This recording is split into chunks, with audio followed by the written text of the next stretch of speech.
This story begins with one forbidden city, which was the imperial palace of the Ming dynasty. In fact, the Kenboken Palace was originally planned to be the largest and most magnificent building in the country because the emperor himself lived there. However, things didn't turn out as guessed, and Cheongsingun Palace was much more magnificent and grand than that. And this could only mean that its owner stood higher in status than the emperor of the Ming Empire himself. The owner of this magnificent palace, Cheongsingun, is Jin Yu-sung, an absolute warrior who possesses incredible strength. It was he who sat all alone in his palace, and he was very bored. The man did not know what to do to occupy himself. In fact, his whole life consists of nothing but martial arts, and he doesn't even know what other things to do. Jin Yu got up from the bed at this moment and thought that he shouldn't have given away or else the position at all, and needed to do completely different things. But then the guy realized that he shouldn't even have come into this world in the first place. He shouted it very loudly, because his emotions were running high. At that time, one of the assistants came to him and told the Lord that the servants could actually hear him. However, Jin Yu didn't care about that and irritably asked, "Is he not allowed to speak out now?" This assistant leader in the palace was Ju Zhong, and he replied in a calm voice that a gentleman should be able to restrain himself and his body. However, the man was infuriated by this and asked, "Is he really going to scold him again now?" And afterward he looked at him enigmatically and asked, "Is he really standing behind to protect him?" The assistant replied that it was absolutely correct. Hearing these words, Jin Yu laughed and asked where it was even seen that a tiger was protecting a dragon. He started mocking Ju Chong and used his powers to fly over him, asking him if he could do that. The aide did not lose his temper and said that he knew he was much weaker than he was. However, in an emergency, he would be willing to sacrifice his life for him. The master, hearing this, was very much surprised and asked, "Is he in danger? He certainly doesn't need it now. He is not ready for all this." Jin Yu, after thinking for a while, asked why no one was attacking him. A secret force that lurks in the darkness and wants to overthrow Cheongsingun, for example. Or, for example, some foreigners who want to take over his land, instead of barbarically breaking into his territory and destroying everything around him. Or, for example, someone will commit treason, but for selfish motives. The master was immersed in his own ideas. However, the aide said that all the elders who were plotting were finished. His subordinates are already investigating the foreign invasion. Everything has already been decided in advance. Ju Zhong became serious and said that if he knew that the elders were up to something again, he would kill them immediately. However, the boy was surprised and asked why he should kill them, since the elders wouldn't live long in this world anyway. However, the assistant stood his ground and said that if the elders were suddenly displeased with him, he would definitely kill them all. Jin Yu was even afraid of such words, so he asked him to stop saying such things. However, the aide did not stop and said that in that case they would attach a special surveillance team to protect him. The gentleman, however, did not like it. He thought, watching from the sidelines, that it was just awful. However, at this moment, their conversation was interrupted by some rustling near the door. Jin Yu immediately heard it. He grabs his weapon and says someone is at the front door. He feels their energy and really hopes, boy, it's an assassin. Then he turned to the darkness and told them to come in. Boy, is he ready for a fight. However, his assistant asked in surprise, what kind of real killer would enter through the main door? It would give him away immediately, wouldn't it? However, the gentleman said that no one knows for sure. Perhaps this person is very clever. So I decided to use an unconventional move. And at that very second, the door opened, and a heavenly palace counselor appeared in front of them. He began to shout something. After that, he fell to his knees in front of the Lord. This man's name was Sanlin, and he said in a sentence like this that he wanted to spread his divine teachings to hundreds of millions of lives under the sky, and no one would be able to resist his will. Jin Yu was disappointed when he saw it and said that he had already asked him never to do it again after all. Sanlin didn't remark anything on this, and he was starting to get nervous, so he just stared at the master. Jin Yu asked if he dared to be impertinent to him now. The guy immediately said that there was nothing wrong at all, he didn't mean it, and the master asked who then allowed him to raise his head. Sang Lin immediately put it down and said that he deserved to die, asking for forgiveness. Jin Yu laughed and asked if he really wanted him to kill him. The man, like a loyal servant, said that of course he should kill him. The master activated his abilities and said with a smile, in which case they wouldn't hesitate, or he was just messing with him right now. The palace counselor immediately said that in no way was he mocking. Jin Yu calmed down a little and changed the subject, saying that it took more than 2 years, and asked how the people in the western region were doing. Sang Lin had heard that firearms had been invented in the West. They were superior to those in the Ming dynasty, and while the Central Plains practiced martial arts, there were people in the West who called themselves mages and practiced magical arts. And Jin Yu, after listening to this, said that he was actually more interested in their strength, and also added that if they were a threat, should he consider protecting the people. Lord liked it all, and said that if they were stronger, then there would be war, and he thought there would be no other choice in such a case. Sang Lin was very worried, but said in a trembling voice that definitely, but they are in the West after all, and it is somehow inconvenient. Jin Yu, hearing this, thought for a moment and said that it was indeed a bit far away. Then he asked irritably why he hadn't told him about it right away. The palace counselor didn't know what to say, so he remained silent for a while. Then an aide spoke up and explained that the leader wanted him to speak informally and clearly on the facts. Sang Lin remained silent for a while, searching for words. After that he shouted, saying that this was a hell of a thing. This phrase was said very loudly, so there was silence in the room for a while, everyone thinking over the information they had received. Jin Yu then sighed and asked if they had managed to subdue 70% of the leaders of the magic faction. After all, he had asked them not to have random fights. Sang Lin, justifying their actions, said that they were using a very evil dark power, and certainly as far as possible, they refrained from bloodshed. The master was surprised and asked if they were so weak. The counselor replied that their abilities were excellent. However, it seemed that their magic had turned into some kind of skill rather than a normal technique. It was something like summoning thunder rain or communicating over long distances. Jin Yu didn't like it, so he turned away and went back to his bed. At that moment, however, the counselor presented him with a book and some crystal, telling the Lord to take this.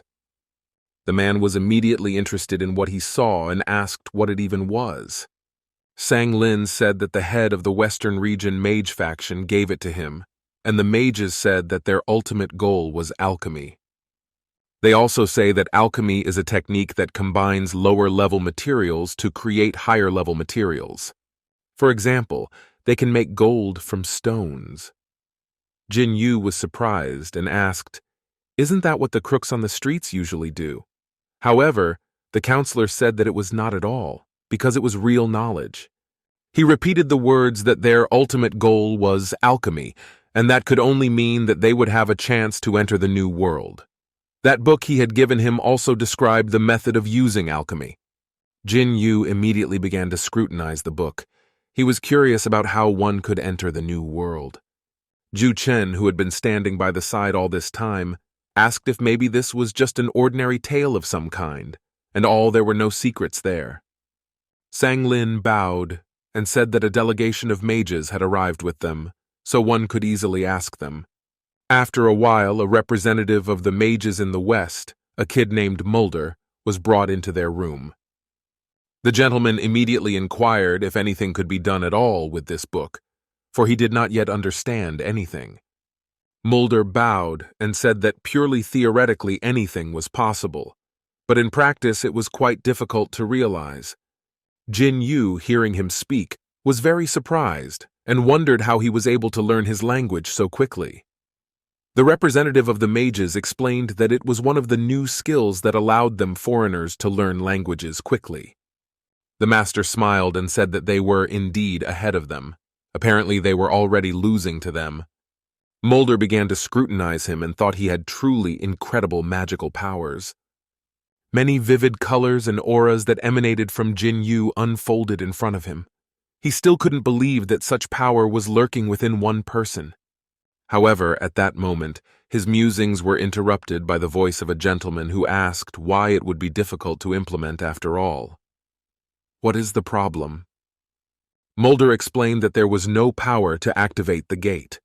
When he saw the gentleman's surprised face, however, he realized that he hadn't explained everything to him yet. The man said that Vratan in the Ming Dynasty language means the gate of pleasure, and he could think of energy as a life force. Jin Yu began to ponder his words and said that in that case, if this energy was there, then there was no problem. Mulder didn't much understand what he was talking about. Then the gentleman turned to the deputy and asked if he remembered the woman. He was referring to the woman who seduces men and absorbs their life energy. Her name is Manju.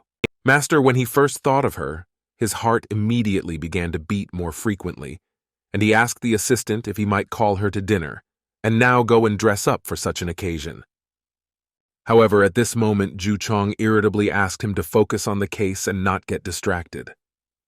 Jin Yu immediately stopped thinking about it. He said that he had actually made a habit of it, and after that, he asked if energy was needed after all. Mulder agreed with him. Then the man asked why on earth they would even hand over a piece of equipment that wasn't even a fact that worked. He'd even heard that in the West it was very valuable to them. The magician's representative replied that, in fact, there was more, according to records that were made over 100 years ago. The triplets once tried to open this very gate. Some say that they combined their magical energy and were able to open the gate, even if only halfway. The total amount of energy that was needed for the discovery can be obtained when several magicians with the same energy get together. The problem, however, is that the nature of the power is different for everyone. Jin Yu asked if it was because they weren't a perfect match. Mulder said that it was absolutely right. If the 5 great magicians existed, he thought it might well be possible. In fact, a huge amount of magical power was needed to open this very gate, and it had to be of the same type. When the Lord heard all this, he began to think carefully. And after a while he smiled happily, for after all the thought had come to him that was supposed to. He turned to Ju Chong and asked that he take the men out, for there was no one left in the neighborhood. After a while, when the assistant had carried out the master's orders, Jin Yu used his ability to check if there was anyone left in the area. When he saw no one, he said that it was just him and a representative of the mages in the place now. Mulder, seeing this, was very surprised. He couldn't figure out if the master had really checked everything for people now. To him, this was something unbelievable. But then, Jin Yu looked at him carefully and said that it was time to start. The representative of the mages became nervous and realized that he really wasn't joking. He tried to calm himself, to keep his voice from shaking, and then he agreed and said it was okay to start. Jin Yu told him to watch carefully, for this was all the energy he had, and at that moment he activated his abilities. A bright turquoise fire appeared around the gentleman. His pupils were also the same color. The whole room filled with an incredible amount of energy. Mulder was shocked by what he saw, because the energy was really quite strong. He didn't understand how one person could even have so much magical power. A normal person's whole body would just burst if it was stored in him. After a while, Jin Yu spoke up and said that he felt uncomfortable for a while. With that strength, however, he later got used to it. Moreover, his energy doesn't naturally evaporate. It's because of the binding force that binds him. So he has to compress it well and hide it in his body. Otherwise, people would simply die while being around him. At this moment, Jin Yu became very large because of his amount of strength. For a while longer, he demonstrated his abilities. After that, they began to subside. When the master took his natural form, he asked, "Do they have so much energy to open this gate?" Mulder couldn't even stand on his feet from shock. He sat on the floor and now realized before that energy had been released, it was just a remnant of the power that had been used to open the gate. He thought it was such a waste to use her just to show him the guy. He couldn't even hold back his emotions, tears streaming down his cheeks. Then the representative of the mages bowed before the master and said that he understood him, calling him master. Jin Yu was very surprised and asked, "Since when did he become a master? And why is he suddenly bowing his head to him?" He had heard that magic didn't bow to anyone. Mulder cried and said he actually wanted to dedicate himself to the palace of the heavenly demon. When the Lord heard this, you were very surprised and asked why he suddenly made such a decision. The representative of the mages said that, in fact, he had no choice, and asked if it wasn't obvious where he got such power and strength from. Jin Yu, hearing all this, got very angry. He asked who the leader was, let him go to him, and don't come back. At that moment, Mulder raised his whole crying face and looked at the Lord. He wanted to say something to him. However, he was very surprised because the place where Jin Yu had just sat was empty. The boy realized that he had disappeared. The mage representative couldn't believe that this was the very same teleportation and incredible speed. A whole year had passed since then. Jin Yu was looking at some crystal that was glowing very brightly. He asked Mulder, "Are those really the gates?" The guy replied, "That's right. They were created by magic and the magical society." The master at this point touched this crystal and said that it was just a gemstone. How could it be a gate? However, the mage representative said in a calm voice that he just couldn't see it, but there was a huge altar built in the ground. Jin Yu. The longer he looked at the stone, the stranger his feelings were. The guy said that he could definitely feel a strange energy from it. Right now, it was still unclear what it was. He then calmed down and said it sounded interesting enough, and asked if he could check it out to see how it worked. Mulder replied that certainly he could do it. Just have him pour his energy into it evenly and not rush into anything. The master agreed. He then put his hand on the stone, saying that it could be dangerous, so let them stay away from it. When everyone had withdrawn, he began to gradually pour his energy directly into this portal stone. This sight was incredibly beautiful and quite powerful, for Jin Yu's energy was the greatest. Everything around was glowing with bright lights. The guy kept pouring his energy into it. He thought it was incredible, because he was putting so much effort into it. It would not crumble or crack, even if it took millions of years to do so. That delighted the master. However, still, such a gemstone's ability hurt his pride, and at this point, he decided to put in even more effort, and began to infuse his energy much faster than necessary. The people who were standing around started screaming. Some of them told them to use a shield so they wouldn't get hurt. People could not believe that it took such a powerful energy to open this portal. However, at that moment, something began to happen to the crystal. Cracks suddenly began to appear on it, with bright light pouring out of them and getting bigger and bigger. And so, after a while, it split into small pieces and threw a lot of its energy into the sky. Everything around was very brightly illuminated from this portal. It didn't last long, however, and soon the light stopped. The people who were holding their shield at this time stopped and surprisingly began to stare directly at the spot where the crystal had been a while ago. Everyone was surprised. After all, they had succeeded and the gate opened. They immediately began to greet the master and thank him. The mage representative shouted joyfully, telling the Lord that he had managed to open the gates of the new world. It had been quite some time since the portal had been opened, and the sun had already begun to go below the horizon. Jin Yu and his assistant were still standing at the distribution table when Sang Lin walked up to them with his collected items and said that he would go first. The master was surprised and asked why exactly he wanted to do this.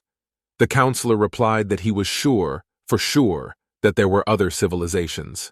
Jin Yu nodded, said that it could be very dangerous outside the gate nonetheless, and asked if they could just find someone else to explore this new world. Sang Lin laughed and said that it had been a long time since he had been to the West, and now he was very bored, so he wanted to go there. The master was surprised and asked, "Is he really willing to risk his life just for that?" The counselor replied that of course he would go and find out about the world first, and if something dangerous does happen, the Lord will just take him and save him. He's sure of it because that's the way it's always been. Jin Yu smiled and said that definitely everything would be fine. Sang Lin, since he didn't abuse his power, the members of the Heavenly Demon Palace respect him. The counselor is one of the three leaders who were together with Gu until the end. The counselor entered that gate without any hesitation, and when the master saw his back, he thought he would return home safely. However, even after 10 years, there was no word from Sang Lin, and he never returned. The palace members definitely tried to go after him. However, Jin Yu strictly forbade them from doing so.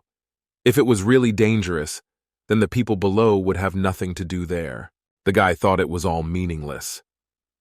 Since Sang Lin had left without a trace, another 80 years of his life had been wasted.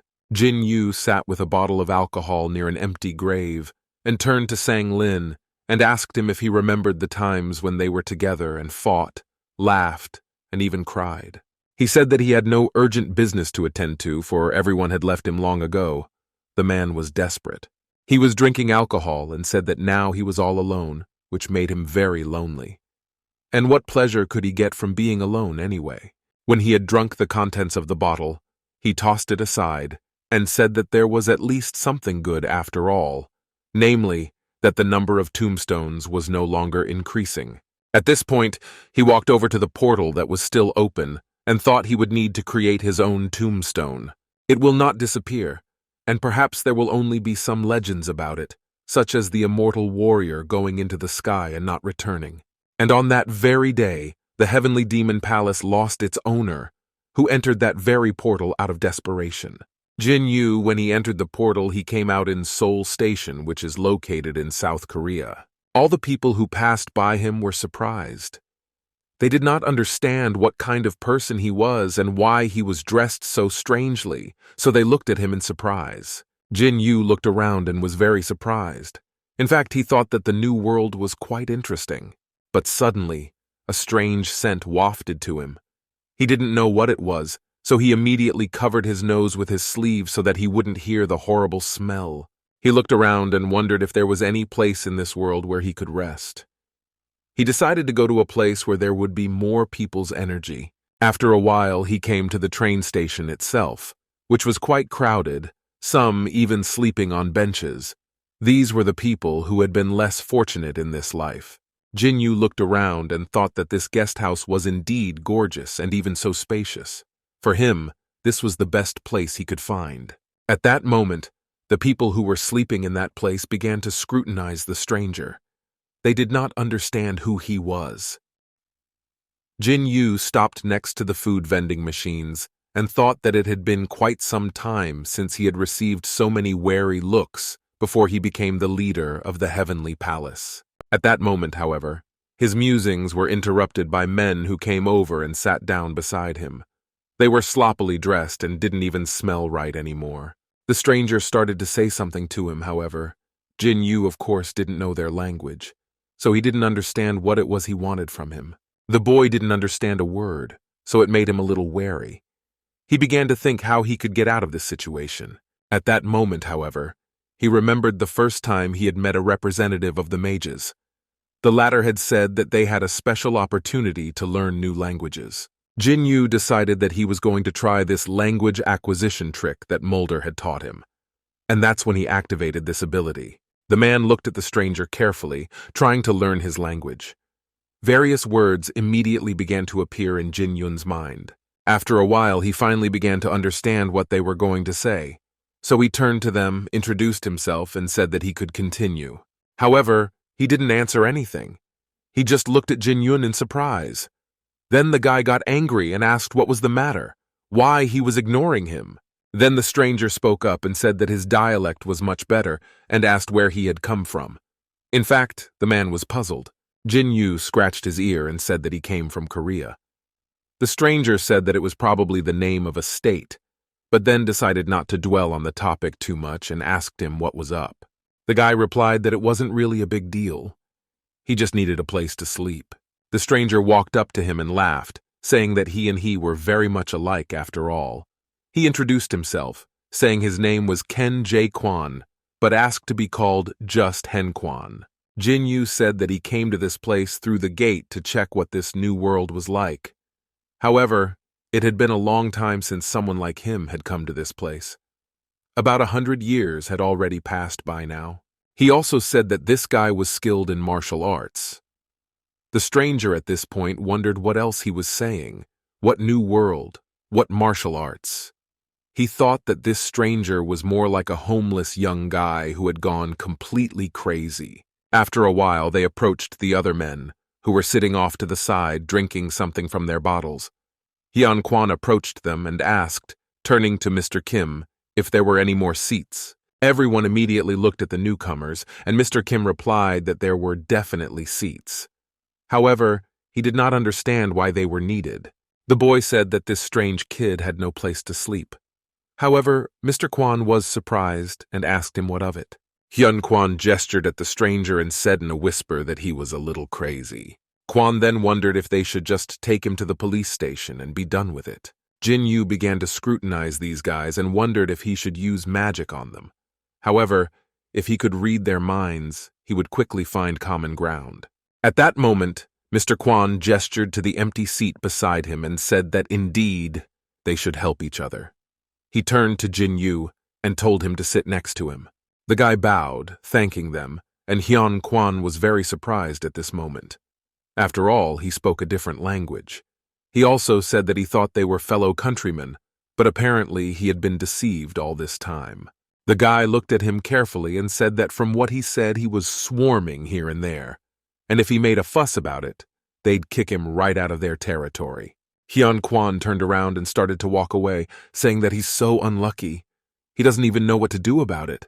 However, Mr. Kwan turned to Jin Yu at this moment, telling him to ignore him and sit down next to them. The boy of words thanked the stranger, sitting down next to him. However, at that moment, he suddenly felt uncomfortable. When he saw that he felt sick, he asked what was wrong. Did he have a headache? Jin Yu said he was fine. He just felt dizzy for a moment. In fact, even the best mages could only use magic for 2. It was quite difficult to recognize the thoughts of 5 people at the same time. However, it wasn't actually the dizziness that was the problem, but his ki. On the way to this place, he had used up quite a lot of strength.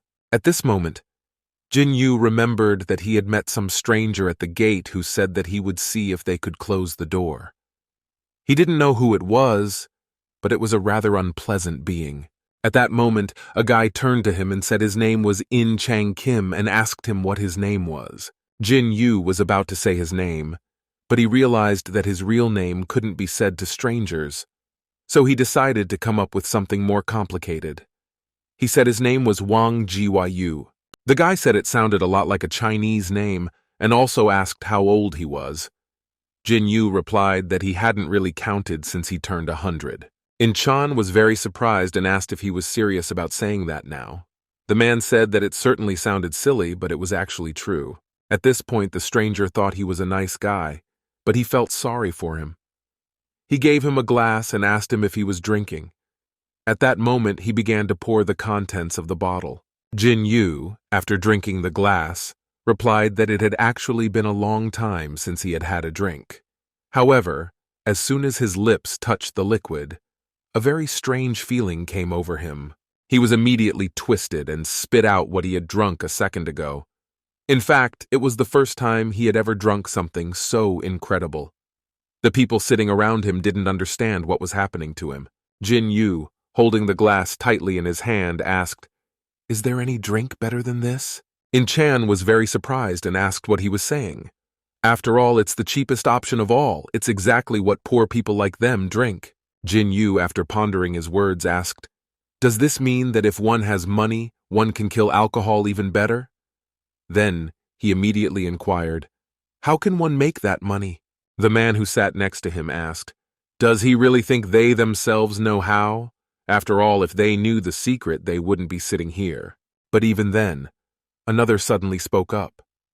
He was bald and turned to Jin Yu and said that if he wanted to make money and get rich easily, the best way was to enter the gate and awaken. Then another spoke up and said that actually a guy at Yensan Station had actually had an awakening some time ago. Now he's introducing very many different machines of expensive brands. Then the other asked what they were waiting for at the moment.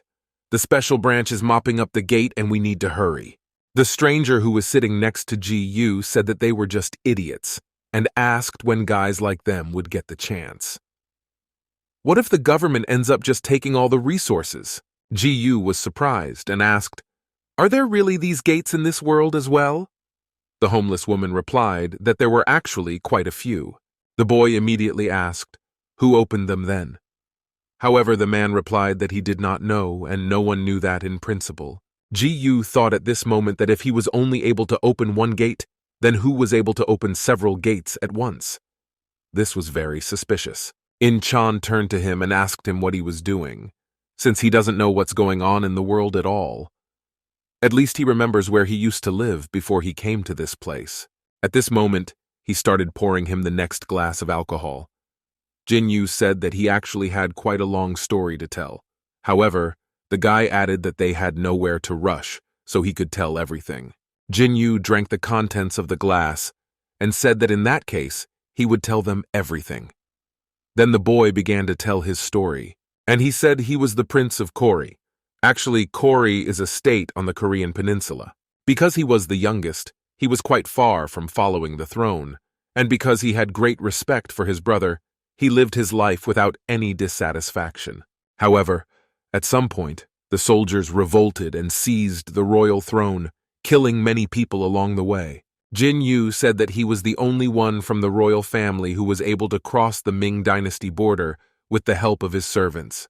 However, he was then captured and sold into slavery to mountain arsonists. He, of course, does not know whether it was luck or bad luck. However, the Ming dynasty was under the attack of a demonic cult. This situation forced the orthodox and evil factions to join forces, and the place he was sold to was a secret organization called the Destruction Squad. He was raised from him to be a killing tool to put an end to the demonic cult. Thus, he became the strongest warrior of all. However, the real problem actually arose a few years later. The demon cult disintegrated after its leader suddenly died. Therefore, the absurd ending came because the demon cult no longer existed. The tools that were created to destroy them had to be destroyed. However, they decided to dispose of them to avoid a sudden revolt, but the guns did not accept death. Out of 13 combat hours, only a few managed to survive the fight. They struggled and fought repeatedly to survive. However, only 3 lasted to the end. They included Sang Lin, Jin Yu-sung, who gave his fake name, and Ju Jung. And just like that, the 3 of them promised revenge. They managed to subdue the remnants of the demonic cult and make their goal a reality after all. Jin Yu ended by saying that that was when the Heavenly Demon Palace was born, which would be ruled by the Ming dynasty in the future. In fact, he was sure they were all so moved that they didn't even know what to say. However, at that moment, the homeless looked at him angrily and asked if he really meant it. Many felt as if they had just listened to some fairy tale or the words of a madman. Jin Yu, raising his glass up, said that he shouldn't say it so easily. After all, he had been through a lot. However, it was then that one of the bailiffs came closer to him and asked him what was next. What was the flavor of it in the first place? He had read martial arts magazines before, but he had never heard a story like this. He liked the story so much that he started asking the guy if they had avenged their honor and dignity, and how much effort the protagonist had expended. Jin Yu was very angry at this moment. He started yelling at them, telling them to stop bullying, because this was a real fight for survival. Then one of the homeless men suddenly reached into his bag and said that he liked the saju. It was valuable supplies. However, he could share it with him. And at the same moment, Tut pulled out a few cans, saying that this was just the perfect drink in terms of martial arts. It was yin and yang combined, even more delicious to taste. The guy handed him bottles of alcohol and asked him to tell them the continuation of this exciting story.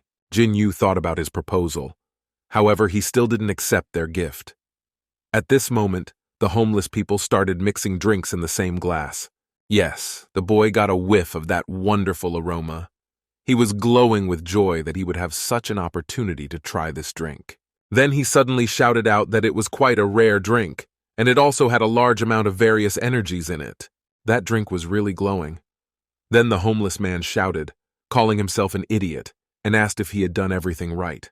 His friend shielded himself from this bright light and said that apparently he was a little too much after all. asking if this was the gateway to heaven. The entire train station was already engulfed by this bright light, and people didn't realize what was happening. However, Jinyu was completely calm, and at that moment, everything suddenly changed. It was as if they were in some other world. Various crystals were flying across the sky, and the surroundings were of delicate colors. Jinyu looked around and was very surprised and asked what was going on, why everyone who was around him immediately disappeared. He realized that this was some kind of artificial plane, for he couldn't feel the natural energy. At that moment, the people who were at the station, with terror in their eyes, began to look around. They didn't understand what was happening and where they were. One of them asked if this was the real gate. Another man, however, replied that it simply could not be. There is clearly something wrong. Suddenly, one of the homeless men looked up and saw a silhouette of a man. He immediately called out to the other people and told them to look up, because there was something strange up there. The people immediately looked up and saw a strange silhouette. They began to shout that there was someone there, but they did not realize what it was, for they could not see it. Jinyu also raised his head upwards. He thought after seeing this incomprehensible silhouette, is this some kind of levitation? However, at that moment, a voice spoke. He said that he was insanely happy to see them, and also said that he was the administrator who would accompany them.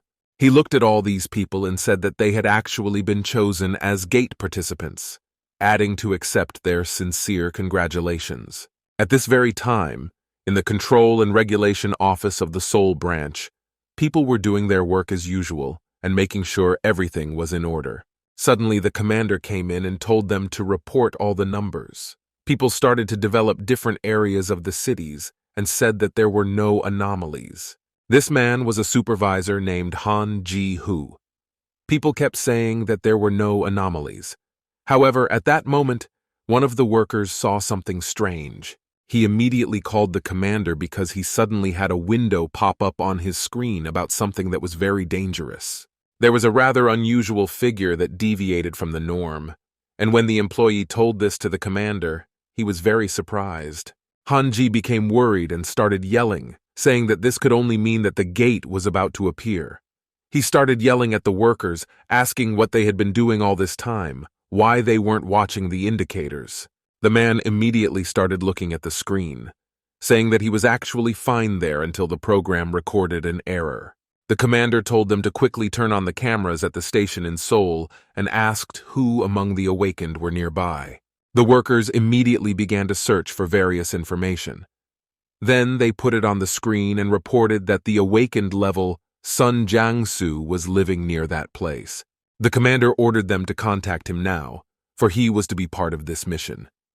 He then asked what the current gate level was. In fact, the indicators were quite high. At this moment, Hanji thought about the fact that if the gate wasn't cleaned up, the energy release might even cause an explosion. Its power depended on his brother's level and the speed of their development. And a Seoul gate explosion could not only destroy the main gate, but also block traffic on lines 1 and 2 at the airport and en route. And if it's a high-level gate, the Enterprise and the crowded places nearby will become nothing but mountains of ash. Nothing will be left of them. One of the workers said the appearance of the gate has affected homeless people who are at the station in Seoul, subway workers, and even passers-by.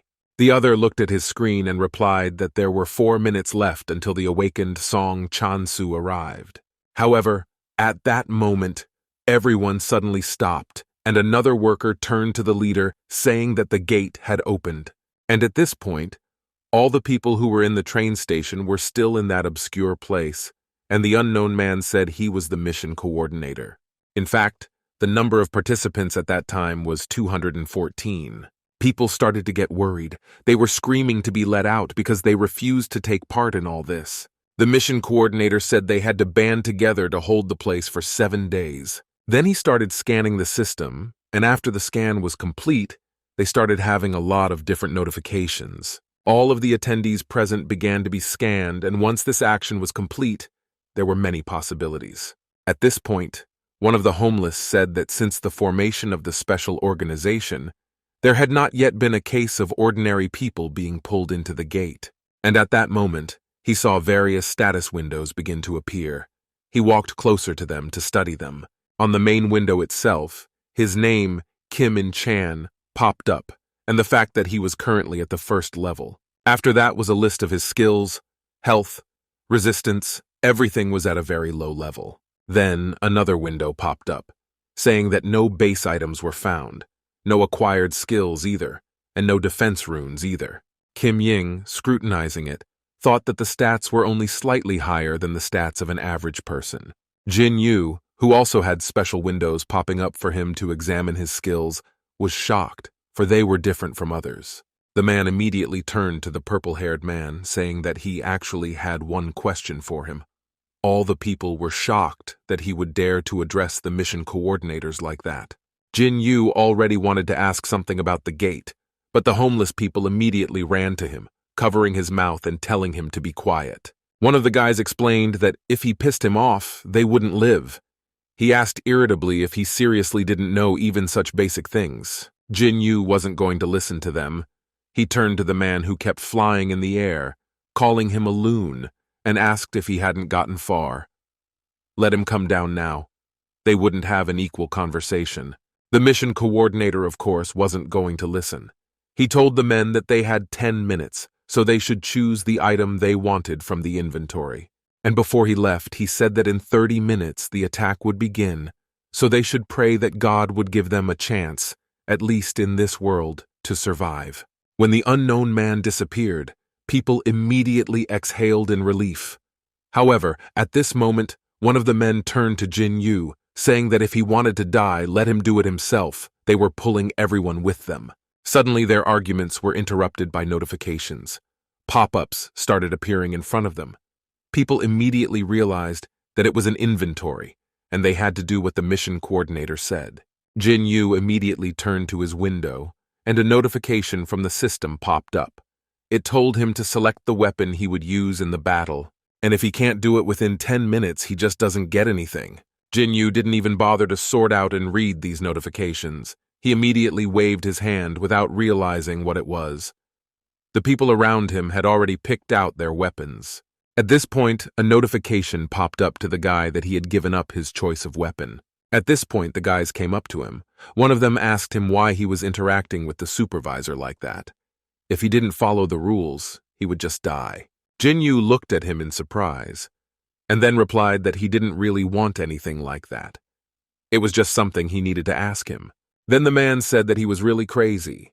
Then he grabbed him by the arm and told him to follow him. Jin Yu obeyed. However, he asked why he was pulling him somewhere. However, the homeless man told him to stay close to him, because that was the only way he could survive. His friend turned to the man, asking if he was sure he could protect him. After all, it would be much more difficult than acting alone. In-chang looked at him indignantly and asked if he was suggesting to leave this boy to die, since he didn't even realize what was going on. Jin Yu took his hand away from him, saying that of course he would be safest next to him, and he didn't have to worry because the guy would be able to protect him from everything. The man looked at him in surprise and said that he must have lost his mind after all. Then he asked where his weapon was. Jin Yu calmly replied that he didn't take it. After all, he didn't need it. He could handle it himself. Ying-chan held out his weapon to him, saying that it was a telescopic baton, so he could take it. The guy started to say that he didn't need it at all. However, the man insisted. At this moment, someone's voice suddenly sounded, saying that the first battle would soon begin. Ying-chang irritatedly shouted at the guy, telling him to suck it up as soon as possible, because it would be a while before he could go into battle. Jin Yu looked around. In fact, he could sense the energy of about 500 people. However, he then took a closer look and realized that these were creatures weighing in at over 200 gynes. Their numbers, mass, and the speed of these creatures surpassed humans. The people who had already noticed too were scared. Some started to run away. In-chang got into a fighting stance and thought, is it really a chimpanzee? However, his partner told him to look at its size in general, because it would be even more than 3 meters tall. However, the other guys were more optimistic. One of them said that it was an ordinary monkey and they could easily handle it. Some people started to strategize something because of how they would go into battle. and Jin Yu stood there and only thought about the fact that the monster's muscles were superior to human muscles. How could they destroy them? However, at that moment, the guy went straight ahead. The man at your side noticed this and asked where he was going. He tried to stop him, telling him not to leave this circle as it might be too dangerous. However, Jin Yu certainly didn't listen to them. The rest of the guys were holding the man back from going after him because they didn't need any more casualties. Jin Yu didn't pay attention to their shouts. He simply walked straight towards his enemies, and then he activated his abilities. At this moment, he thought that it would still be necessary to teach these brutes the doctrines of the heavenly palace. And at that moment, the monkeys immediately attacked him, trying to kill him. The people who were watching all this were shocked. They thought that this was the end of the guy. The monster already wanted to switch to the other players as well. However, at that moment, something strange happened. Jin Yu was able to beat them and divert their attention. At this moment, he ran away from the place where the monkeys attacked him for the first time. The man walked on the heads of the monsters and said that the first sensation of the heavenly demon palace was heavenly demon worship. After that, he jumped over, saying that he had roughly estimated their physical abilities, so it would be a little easier for him. Jin Yu then took a glance at the monsters and said that he would now test their endurance with a whip punishment. The monsters, of course, didn't understand a word of it.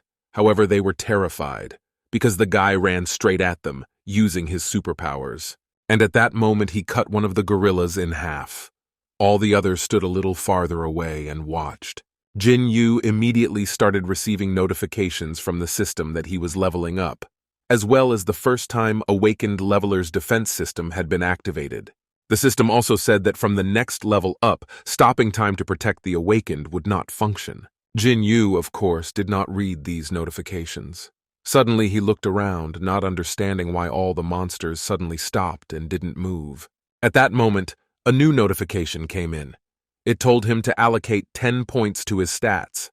If he didn't do it in 10 minutes, the points would be allocated selectively. Jin Yu clicked on something in surprise, not realizing what he should do. Suddenly, many different scanning error notifications started coming in. The system was saying that it was impossible to change the object's abilities, and the scan was incomplete for some unknown reason. The system needed a reboot, so things could get back to normal. When the system was rebooted, everything went back to normal. Some scores were unknown, and some were at a low level. He received a notification that the user had not made a selection, so 10 points were randomly distributed. Jin Yu at this moment suddenly flew up into the air. He had some kind of energy he had never known before. At that moment, he realized that this was the same awakening that those guys were talking about. The strength itself was increasing. The guy guessed that if you kill the monster inside the gate with an awakened one called the system, you can be awakened, and as you level up, you get stronger. Jin Yu thought at this moment that this was a pretty good system. However, he didn't need all of this, and at this moment, he activated his abilities. After all, his power is not so simple, and he can only awaken himself. No system will help it. However, he figured it wasn't so bad. Their energy was pure, now he could use it. It would help him. Jin Yu used his abilities to create a glowing ball in his hand, filled with very strong energy. However, at that very moment, he received a notification that an error had been detected. He thought about not having the system reject it, because it would help him. The orb grew larger and larger, and he said that if she entered his territory, she couldn't escape. A new notification came in saying that due to an unknown error the stats were not allocated, there was a system crash. It was because of this that the user's level reverted back to the very initial level, and the first-time awakened leveler's defense system was turned off, and the effect of stopping time was removed. So at that very second, the monkeys resumed their move again and immediately started attacking the guy. Jin Yu was of course prepared for this, so he immediately started killing them one by one, with absolutely no effort at all. There were many notifications that the level had risen again. However, because Jin Yu was using his strength, there was a glitch again, and he returned to the first one. Jin Yu was very happy about this. He thought that for killing just 4 creatures, he was getting as much energy as he would have accumulated himself for half a year. The monkeys had already decided not to attack him. They realized that he was calmly handling them, so when Jin Yu ran at them to kill the creatures, they immediately started running away from him. People who were standing on the sidelines and didn't even lift a finger to avoid getting hot-handed watched it all in shock. The system itself was shocked, as the player was able to single-handedly take down 100 members of the Nuka tribe. At that time, a notification occurred that a rune for the player had been activated, namely the Nuka tribe's Nightmare Defense. The normal level in a battle with them, the player's stats would be increased by 30%. These achievements will only be awarded to one player. Defense runes can be set to duplicate up to 10 uses, and it is up to the player to use their powers or not. Jin Yu scrutinized the conditions carefully. At that time, a notice came to him whether or not he would be taking damage defense. However, the guy said that he didn't need it, and meanwhile, he calmly pursued the monsters. However, at that moment, several question windows jumped out to him again. This made him very angry. He immediately brushed off all those pop-ups with his hand and said he wasn't going to use it. He was very annoyed that for every achievement he got a notification and distracted him. The system said at the time that the player had shown incredible humility, and it was amazed at such care. Due to his actions, the survival rate of humanity has increased.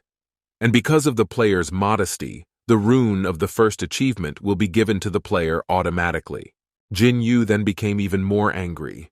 He started yelling, asking what the speed had to do with anything. He just didn't really need it. He was doing fine on his own. However, at this moment, another notification came in that all of the player's experience points would increase by 30%. Jin Yu immediately calmed down and said that he needed it. Let the strength from his method accumulate better. The guy received a protective rune. However, at that moment, he heard the screams of the people who were standing nearby. Jin Yu heard their words. Someone was shouting that he was incredibly strong, and now they would be able to survive thanks to him. One of the guys said that it was such a relief to have an awakened one among them. However, at that moment, someone disagreed with them. The man said that if he cleansed everything himself, they would not be able to awaken even while in the gate. They need to do this to get rich. Other people, however, doubted and asked if they were strong enough for this, if they could handle all those monsters. When one of the homeless men saw that the guys wanted to go into battle, he tried to stop them, saying that it was certain death. They couldn't handle these creatures. The guy turned to him, drawing his weapon, and said, "Kiki me stop them, kid. Apparently it's not easy on his own, so they just want to help him." He then turned to the crowd and asked if anyone wanted to join them. Some agreed, but some would not move from their seats for any reason.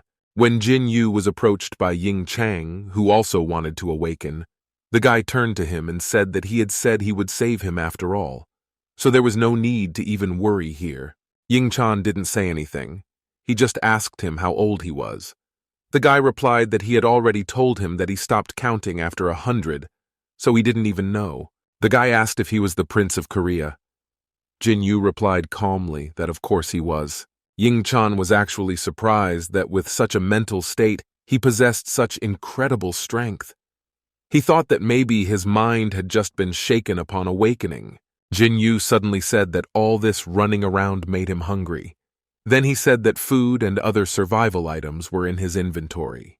But then suddenly the rest of the people came up to them, and one of them asked what they should do now. Jin Yu looked at him and said that he didn't know, and wondered why they were suddenly asking him, and then added that he would be catching the doshirak himself, so they might as well not worry. However, the guys didn't know what he was talking about and asked what he meant.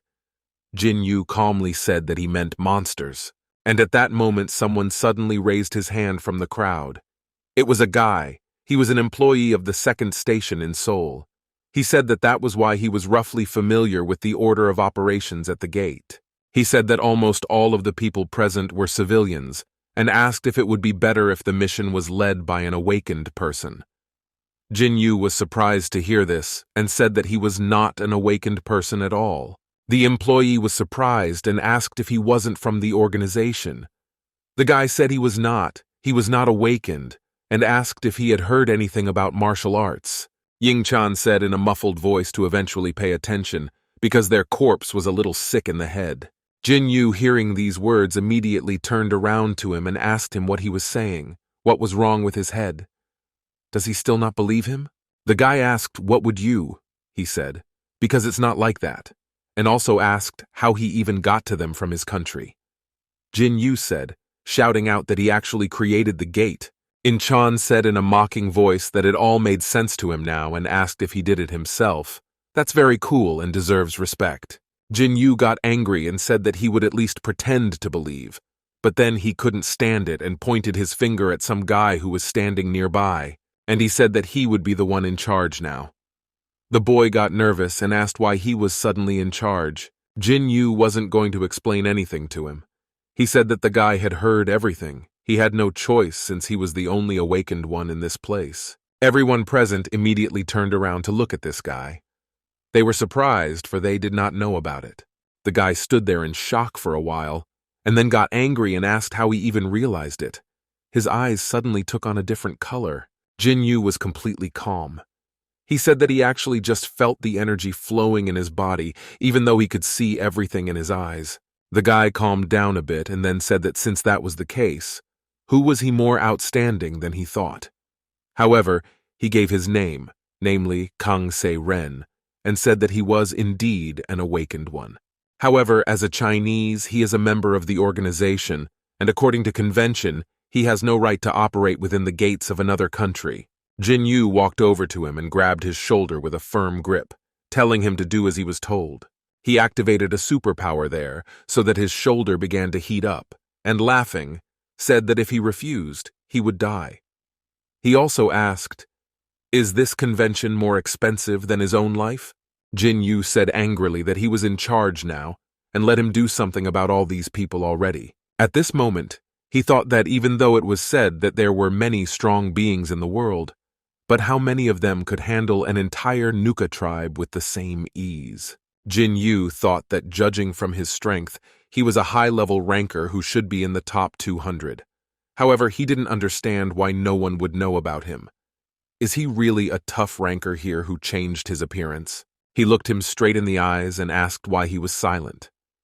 Then Kang Zi lowered his head and said that if there were no more awakened ones in this place, then he would agree, and he would save the people first. Jin Yu then took his hand away and started to walk away, saying that it was all fine. It would be him who would fight anyway, and let the guy take care of the others. Kenzie replied that he would do that, and also said that as the guy already knows, his level E gate on the second day, the monsters start attacking everyone indiscriminately. Jin Yu was surprised and asked what that meant. Kenzie wondered if he really didn't know. I then explained that this coordinator called himself One Tse, and his name contains information about the gate. The first letter denotes the strength of the monsters. If the rank was even a little lower, even those dead people would be able to deal with the monster and awaken. The middle number indicates the type of mission: guard, attack, or raid. In their case, the number 1 is guard. The last letter indicates the difficulty of the gate and is determined by the number of participants. The fewer the number of participants, the higher the level. If this leader has the last letter T's, then the level of difficulty is equal for the number of participants. Then he asked if the guy understood everything. Jin Yu yawned and said that he had figured it all out. At this moment, the awakened man wondered if he really didn't know anything, or if he was just pretending to be cool. After that, he inquired about his name. Jin Yu, of course, called out to him, "You came out with the name Wang Ji Yu." Kenzie said that this was the first day, so the monsters would only attack the first attacker, which was him. However, the next day, absolutely anyone could be targeted. In such a case, already absolutely no one will not be able to avoid this battle, even the simplest people, because the monsters will not sort out who. Paris said he'd take command and try to hold out, so he'd have to deal with those monsters as fast as he could at all. Jin Yu said he understood and added that he didn't see a better option. And then he asked about the level. Does it go up with the killing of every third or fourth monster? Kenzie said that it actually depends on the monster itself. In Chang, watching all this, thought that the guy was explaining it well enough. Kenzie also added that in fact, as you level up, experience points also change exponentially. The boy, hearing this, immediately thought about it. But Ken Z didn't understand why he kept asking about all this in the first place. He really didn't know anything, or there was some other reason. But then suddenly other people approached the awakened guy and asked him how difficult the D level was. The guy replied that he could say it was very difficult. At this moment, he glimpsed a glimpse of Jin Yu, thinking about the fact that a sweep by two awakened people was impossible. And even if he showed incredible strength and killed everyone, most of the civilians would still die. Several days had passed since that moment. Almost every news station in the country was reporting that it had been 5 days since the gate had appeared at the Seoul station, which was a logistics center. A state of emergency was declared, and scientists had always predicted the appearance of gates using the number of anomalies. However, they failed to record these, and this was the first time they had such a case. Some people were interviewed. One of the scientists said that according to the organization's official statement, this is a level D gate, and all participants are civilians.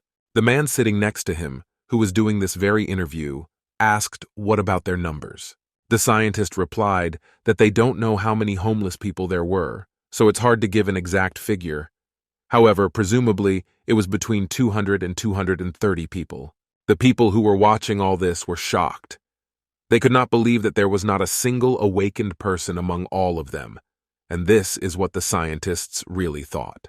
Which meant that the clearance rate for the row was extremely low, and if they fail to complete the mission within the next 48 hours, this gate will simply explode. The head of the organization was observing all this. He asked the assistant how the evacuation of people from enterprises within a radius of 2 kilometers was going. His aide said there's no one left within 1 kilometer, but those within 2 kilometers are absolutely refusing to evacuate. Then he added that in the past, always the explosion of disgust rarely went beyond 1 kilometer, so one could not worry too much. The head of the organization said that one could just go crazy from it. He didn't understand how they could do that. Their lives were at stake, and they were worried about their business. And executives wouldn't even go to work, unlike regular employees. He turned to the deputy, asking him to write that they had insisted on evacuating, and reporters would be arriving in 2 hours. If they show them the faxes, mail, and phone calls, they will write articles about the company not caring about worker safety. The aide replied that he understood everything, and the head of the organization asked if he found out the identity of the homeless man and confirmed that it was Junior Lieutenant Kim In-chan. The deputy said that's right. That's him, a graduate of the police academy, 43 years old at the moment. Junior Lieutenant Kim In-chan was a fellow aide, a graduate of the same academy. Because of his high sense of justice, he was dishonorably discharged, although his comrades respected him. The head of the organization thought for a while. After that, she said that it would be good if he took charge and was able to clear the gate. However, the deputy said there was no information about the man in the clothing who was standing next to him. They thought the search wouldn't be any trouble because of his strange clothing, but in fact, nothing could be found. It's like he just appeared there out of nowhere. There isn't even any false information, as if this man didn't exist at all. And the fact that his face is not visible on the camera is suspicious. At this point, he showed the surveillance footage. The head of the organization said that all the people who were around were caught in the gate, so it would not be possible to find out anything, and they only have to wait for the opening of the gate, which will happen in 2 days. He looked at the screen that had the stats on it and said that maybe all of them were probably even dead by now. Some time had passed since then. There was a live broadcast on the news saying that there were 2 hours left before the gate closed. The reporters were evacuated for safety reasons, so they decided to broadcast from cameras that had been installed inside the station itself. They asked all residents watching the broadcast to pray. Many residents were watching this broadcast. However, most were only watching it for the explosion, and now it was 5 minutes before the gate closed. And so, as that time began to run out, the anchor of the TV program began counting down the countdown. The organization also kept an eye on everything that was happening with cameras. However, when the time was up, nothing happened. People were surprised, namely the head of the organization. He didn't understand why the gate hadn't exploded yet, because he thought it would actually happen. He watched all of this and wondered if the people who had gotten in were really able to clear the gate of this rank. At that moment, a very bright light appeared in the place where the gate had been opened, and people began to appear and come out from there. The live broadcast continued. There were so many viewers there watching it all live. When the people came out of the portal, Ken Z was carrying someone on his back. At this moment, he thought that he had almost single-handedly dealt with a huge number of monsters, and then during the exit of the gate, he simply disappeared. He thought about the fact that he probably wasn't dreaming but was actually happening. However, he doesn't understand how that guy managed to do all this. Jin Yu was walking through one of the cities at this moment and was shocked as he looked around. He didn't understand how people could think of this. Kang Se-ren said that mopping up the gate is like a miracle, so he left right away so as not to cause trouble. However, he doesn't know what to do now, but Jin Yu decided not to worry about it too much, because he would figure something out anyway. He could earn some money and buy that flying thing he saw in the sky. However, then suddenly, as he passed by further down the street, he suddenly saw a very familiar silhouette. He looked directly at the man and called out his name. The guy turned to Sang Lin, shouting it across the street. A man of good build immediately turned around and asked who was calling him. He nervously started looking around the people in the crowd to see who it was. Jin Yu's eyes directly shone with joy and he asked, "It's him, he's not wrong, right?" in his words. Sang Lin just stared at him silently for a while. After that, with a frightened voice and look, he asked if it was really the leader. The guy said of course it was him. In fact, he didn't even expect to see him in this place. But he didn't have time to finish his sentence, because Sang Lin started running away from him, trying to escape. However, he wasn't in very good physical shape, so he couldn't run far. Jin Yu started to use his abilities. He looked at him angrily and said that he was just an idiot. How dare he even run away from him? He got very angry and said that the guy was not going to live now. However, at this moment, he tried to calm down a bit. He stopped using his strength and looked at Sang Lin carefully. Jin Yu was surprised. He didn't understand why the guy was so clumsy, as if he had never practiced martial arts. In fact, in the past, when Sang Lin was still living in their world, he ran so fast that Jin Yu, even with his flying speed, could only catch him after several attempts. The leader at this point thought, maybe it's just not him in the face, of course, similar only got a little. And the belly's showing. However, Jin Yu still had one more option left. He thought that maybe the guy had just lost his energy. Sang Lin turned around and tried to run away from him and didn't even look forward. He wondered if it was really him just now. But then suddenly he stopped, for when he looked forward he saw his leader. Sang Lin was startled. He asked the man if he was seriously using martial arts now. How did he not lose his inner energy? Jin Yu looked at him and asked, meaning that he was admitting that even after recognizing him, he tried to escape. The guy already regretted his words. However, he thought that the doctor would be even worse next, so he said that it was really true. After that, they had a short silence. Sang Lin didn't know what to do. After all, if he kept silent, the leader would just kill him. Therefore, he decided that the best way would be to apologize. He fell on his knees before the master and began to praise the heavenly leader of the protector. People who passed by them didn't realize what was going on. Some of them thought it was probably just them shooting some video, maybe just a prank. Passers-by thought that people had gone completely crazy. They would do anything for some views. Sang Lin even blushed in shame at this moment. He actually didn't know that he would have to fall on his knees in the middle of the street at this age. So after a while he started to stand up.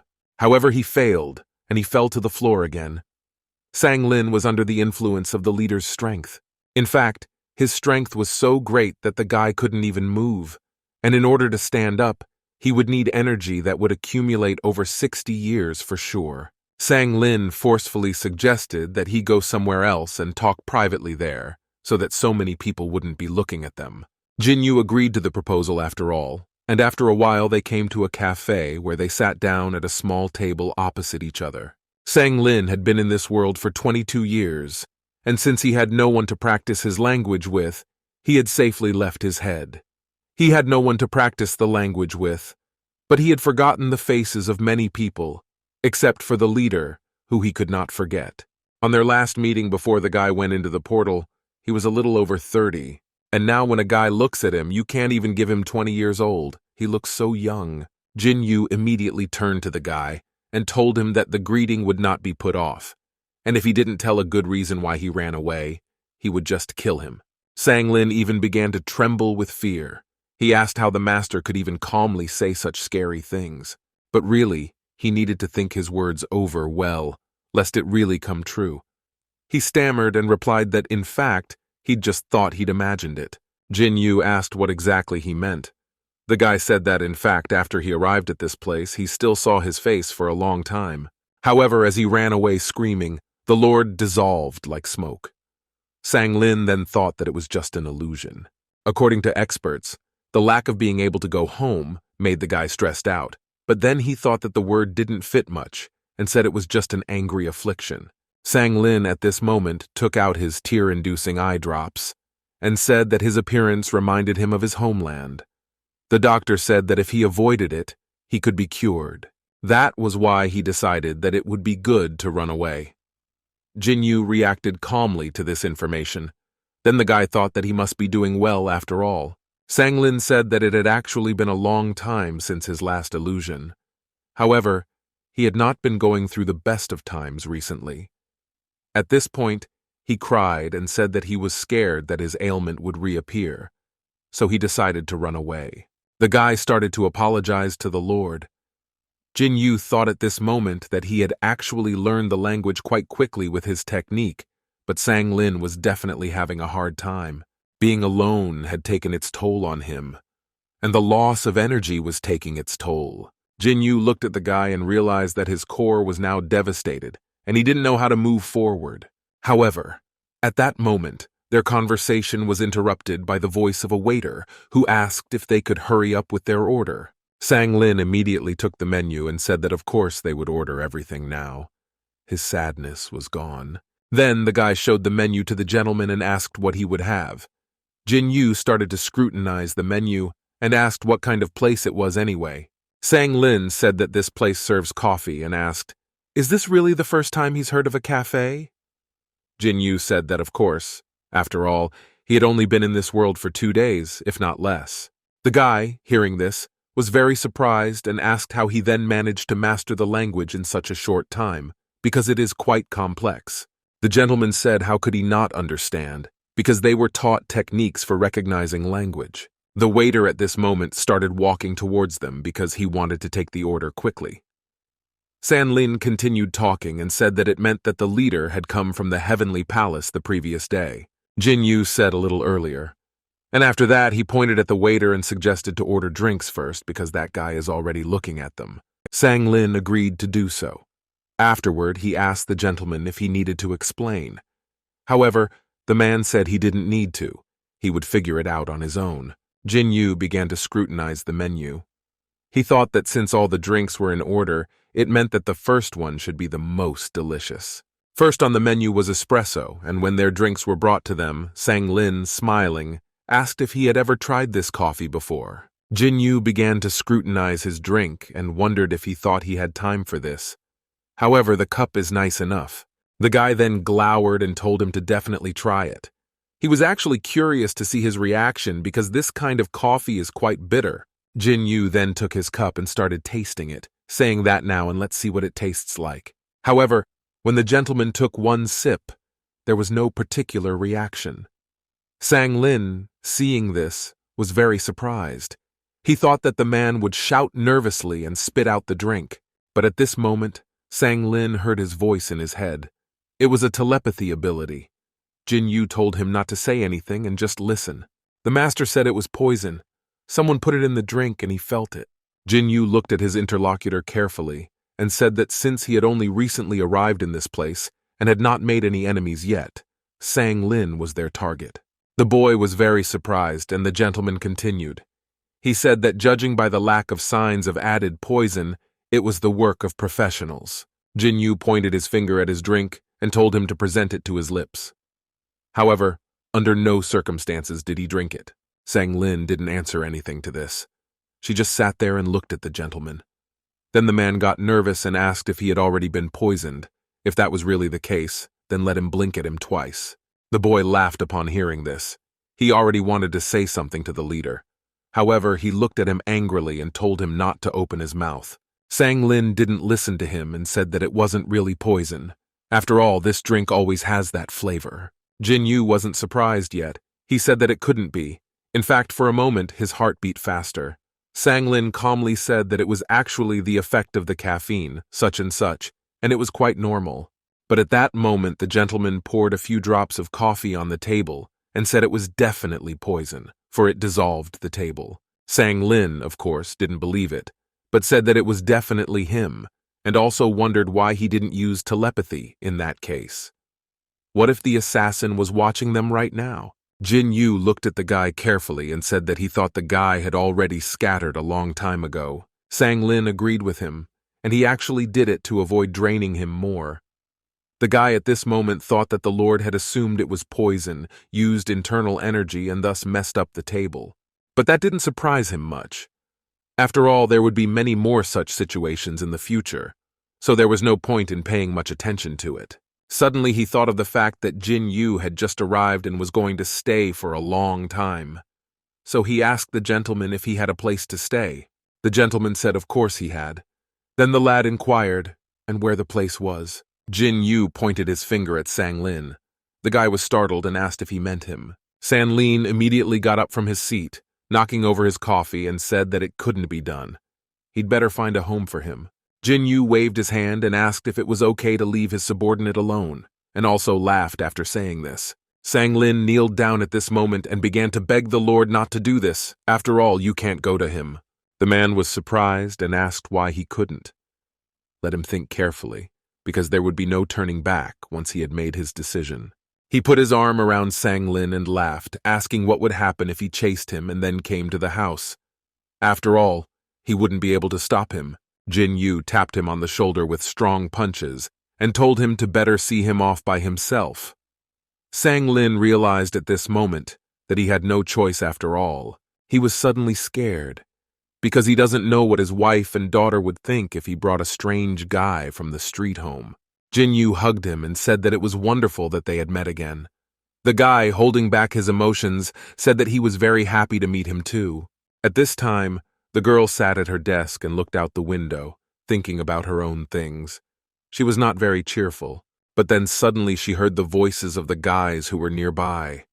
One of them said it was unbelievable and asked how they had managed to clear the D-level gate without a single awakened person. She wasn't much interested in that, however. One of the guys said that the casualties were only about 40 people, and they also said that there was an unknown and a high-ranked awakened one. His friend speculated that maybe he just had an unusual defense damage or some special skill. The girl, when she heard about the high-ranked awakened man, was immediately interested. However, all was not well in the awakened department. The chief came in and slapped his hand on the table, asking what was going on at all. He asked if the convention didn't spell out that those who awakened in Korea belong to that country. Why are they hiding the data of the awakened one? Does the organization really want to appropriate it for themselves? He addressed the supervisor Khan, but he did not answer anything. So the supervisor asked him to say a word. Leader Han had interrogated everyone who had come out of the portal before. One of the homeless people said that a strange guy had single-handedly destroyed thousands of monsters here. Another added that there was actually another awakened one from China. However, he did not participate in this battle. On the 6th day, the monsters became so numerous that absolutely everyone had to fight, even ordinary people who had never held a weapon in their lives. Leader Han thought that since that guy handled everyone alone, only 22 people were able to awaken. 178 level D pervert came out, but 156 of them were still ordinary civilians. This fact is beyond the bounds of reason. If they disclose it, they will be criticized by international society. Everyone, of course, will think that the organization is up to something, so they will pass off the awakened as ordinary citizens. While Han was being scolded, All he could think about was that the existence of this guy named Wang Jiyu was quite hard to believe at all, and that awakened man from China had also left in time. He realized that they would only be able to get answers to their questions when Kim In-chan, who was lying under IVs in the hospital, woke up.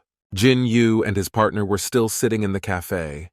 Sang Lin suddenly wondered what had happened to the great empire since he had to go through the gate. The man replied that nothing of the sort had happened. The people there would just manage without him. However, Sang Lin wondered if he hadn't told them anything, and asked if the leader's departure wouldn't cause everyone's excitement. He also said that Zhu Zheng is probably out of place there. However, Jin Yu said that they are actually all dead already. Sang Lin was shocked when he heard this.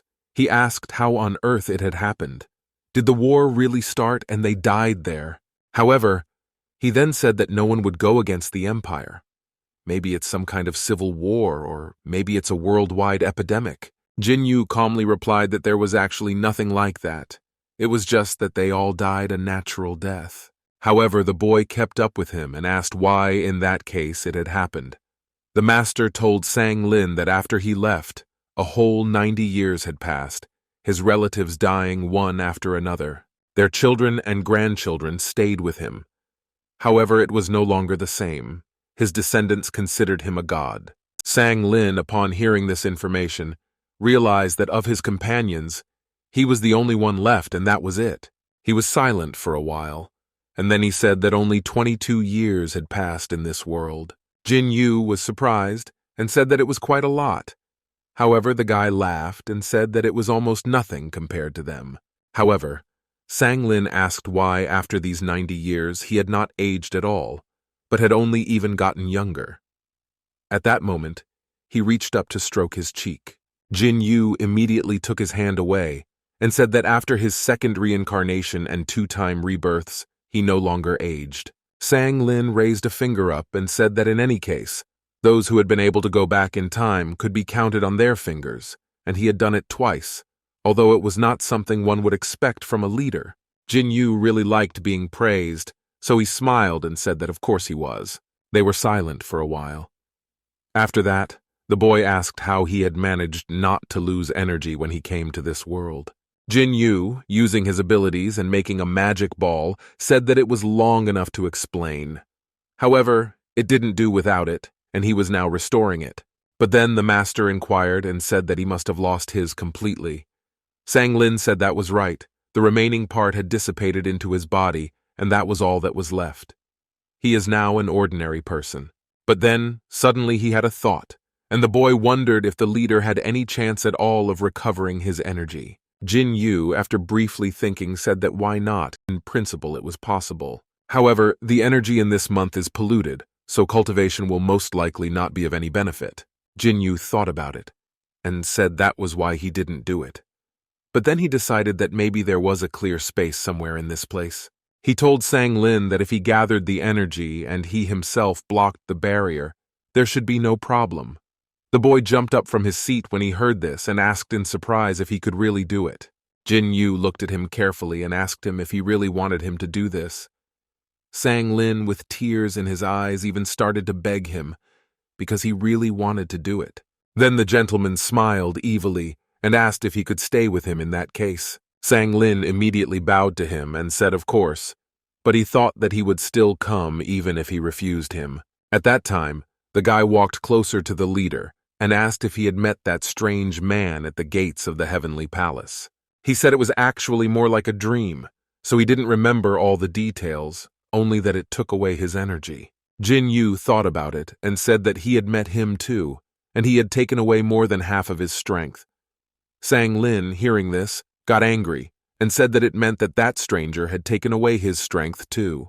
However, the gentleman kneading his hands said that was not the case at all. He had simply spent that energy to fight him. Unfortunately, however, the internal energy did not recover. Sang Lin, hearing those words, was very surprised. He started shouting, asking if he had really fought that terrifying creature. Jin Yu decided to revisit the topic and asked if he definitely didn't remember any details, like what he looked like. The guy started trembling and said that it only made it scarier. Even though he was weaker than the Lord, He was called a brilliant martial artist for a reason. Sang Lin lowered his voice and said that that unknown person had taken his strength so easily. In fact, he had even thought it was God for a while. Jin Yu, upon hearing this, laughed and asked what kind of nonsense this was. If it was really God, he would definitely not lose to him. The lad, on hearing that his master had won, immediately asked that he should tell more, for he was very curious.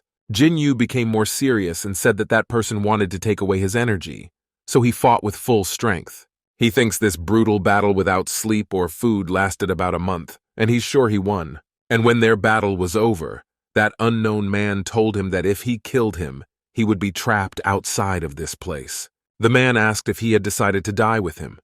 Jin Yu replied that he hadn't thought about it yet, but it would be this creature who would die first. The creature asked if he really wanted it, wanted to overpower him. The creature was actually in the form of a huge human head. Jin Yu didn't stop. He thought about the fact that this guy was only sending a message and felt absolutely no emotion. So he grabbed his huge sword harder in order to deliver his blow, and realized that his words were true after all. And at that moment, he pierced the huge head, thinking that his too were not an idle sound. Because of this large release of energy, everything around him glowed. It was a space of loss. Jin Yu could pass it, leaving something dear to him behind. However, there was a chance to keep it. He had a choice of his victim. The gentleman said one phrase, and after that a voice was heard which replied that he could pass on. Jin Yu was the first person who was able to pass through without losing anything.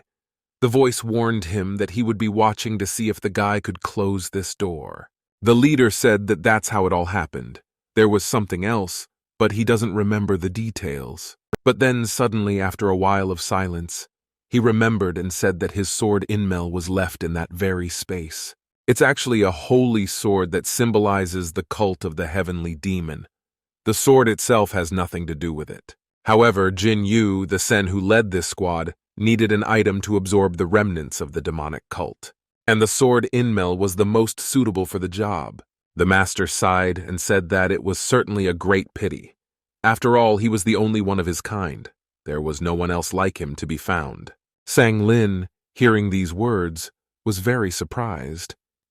He said that he spoke as if it wasn't a sword but some kind of pass. However, without it, he wouldn't be able to use Inmel's energy after all. Jin Yu said that it actually belonged to the secret techniques.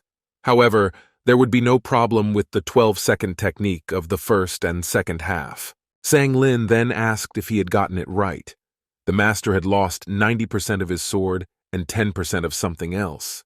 The leader had said anything was possible. He realized now that his core was almost empty. However, the energy wasted was not because of the battle. But the guy stood his ground and asked what about that unknown 10%. Jin Yu thought for a while and said that he didn't know himself. It's all very strange and the system is confusing. Sang Lin said that if that was the case, he would have chosen the energy and asked if maybe it wasn't something simple. Jin Yu replied that anything is possible, but he doesn't know what he protected by sacrificing that energy. Sang Lin looked at his hair at this moment and said, the thickness of his hair for sure. He assumed that if one restored energy, the hair would somehow regrow. Jin Yu immediately walked over to him and started looking at his head, thinking about the fact that he had such thick hair after all. Sang Lin didn't really like being given so much attention, so he asked how the leader had even recovered this energy. Jin Yu calmly replied that he killed the monsters in the gate at the Seoul station. Sang Lin turned around at this moment, looking at him and asked in surprise, was he really the one who had brushed them off? Jin Yu took his hand off his head and said that was right. His energy was recovering with every level increase, so it had to be hard work. The guy immediately jumped up from his seat and said that they were finished. However, they would go shopping first. Jin Yu at this moment began to think about this obscure word and asked if it meant shopping and wondered why all of a sudden. They headed towards the exit of the coffee shop, and Sang Lin said that actually his clothes were too conspicuous, and also wondered if he had told anyone his real name at all. Jin Yu followed him and said that he didn't say the real thing, but used what was in the martial world. The guy at this moment remembered that the name was Wang Gyu and exhaled in relief. He said that it was very good. Sang Lin explained that he was in no way allowed to attract the attention of the organization or the government in general. However, the guys did not notice that there was a surveillance camera in the establishment. An awakened one is actually a person who surpasses ordinary people in physical strength and also possesses unusual skills. Very often, this is the name given to those who are chosen to fight evil. They are very brave people. Such people are quite valuable to the government.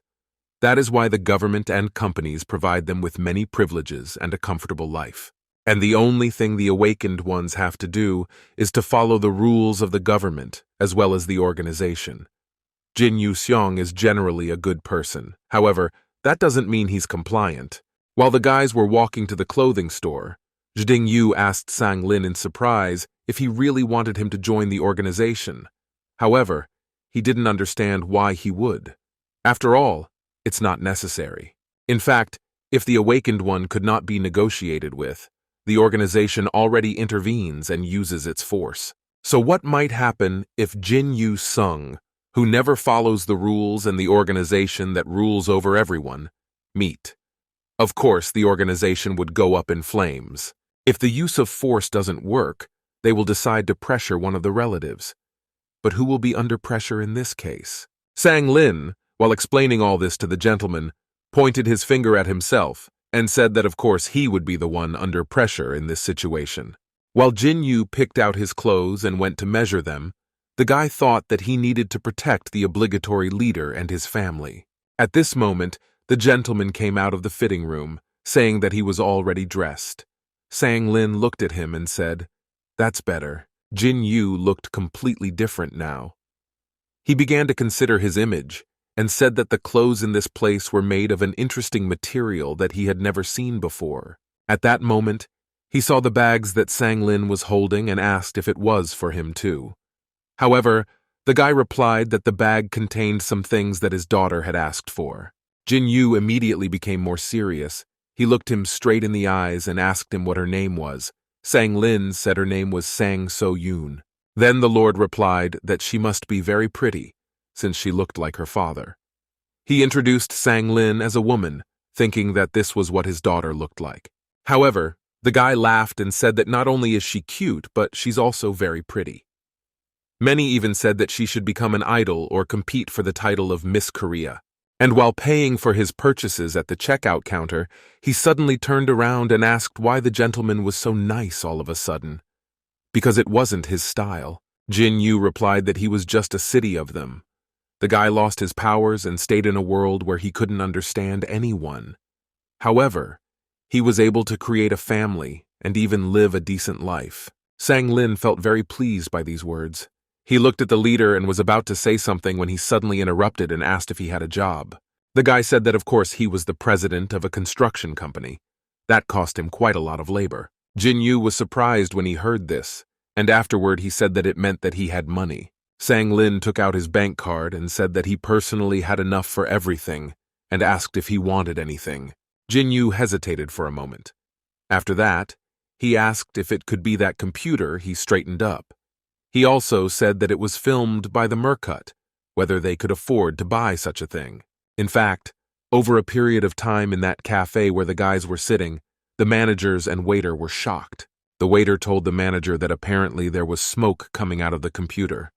The man got angry and said he could see it himself, but he doesn't understand how the computer could have melted at all, and asked if maybe someone just poured something on it. Then the waiter looked at the manager and said that in fact there were footprints on the other table too.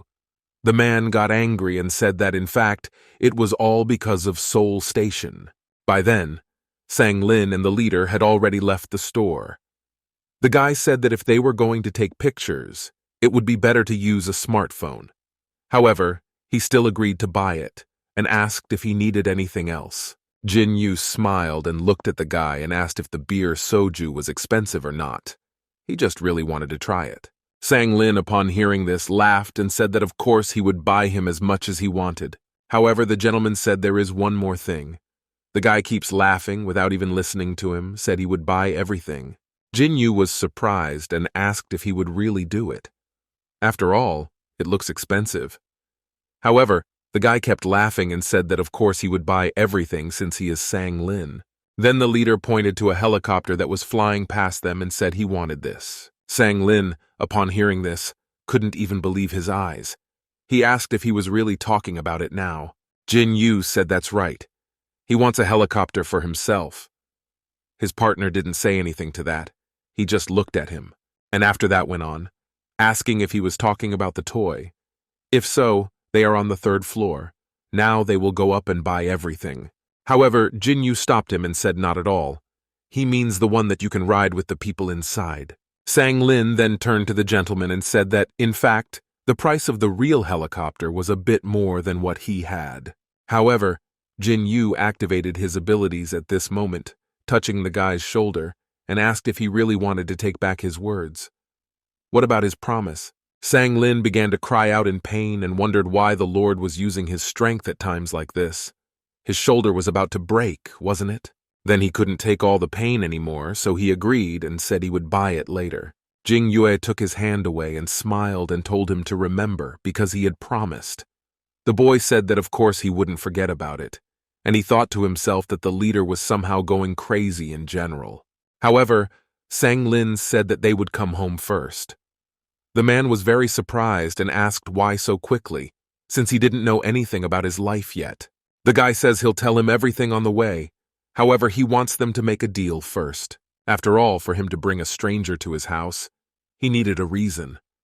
By then, they had already arrived at Sang Lin's car and drove toward his house. Soon, they arrived at the house. The boy stopped the car and sat inside for a while. He thought about the fact that he had strained all his wits to come up with a story for the leader. However, he was still nervous, because he didn't know if everything would be okay, and if his family would believe the story. Jin Yu looked out the window and asked in surprise, "Is this really his house?" The boy replied that it was right. The leader was sitting in the back seat. Then, thinking about it, he said that his salary must be small because the house was so small. San Lin, hearing this, became angry. He began to shout at the master, asking, "Is he now comparing his house to a heavenly palace?" Actually, in Canada, a mansion like his is considered quite large and not many people can afford it. Jin Yu sighed and irritably asked why he was getting angry right away. He had figured it out, after all. There was no need to yell. He also said that actually having a small house is no reason to be embarrassed at all.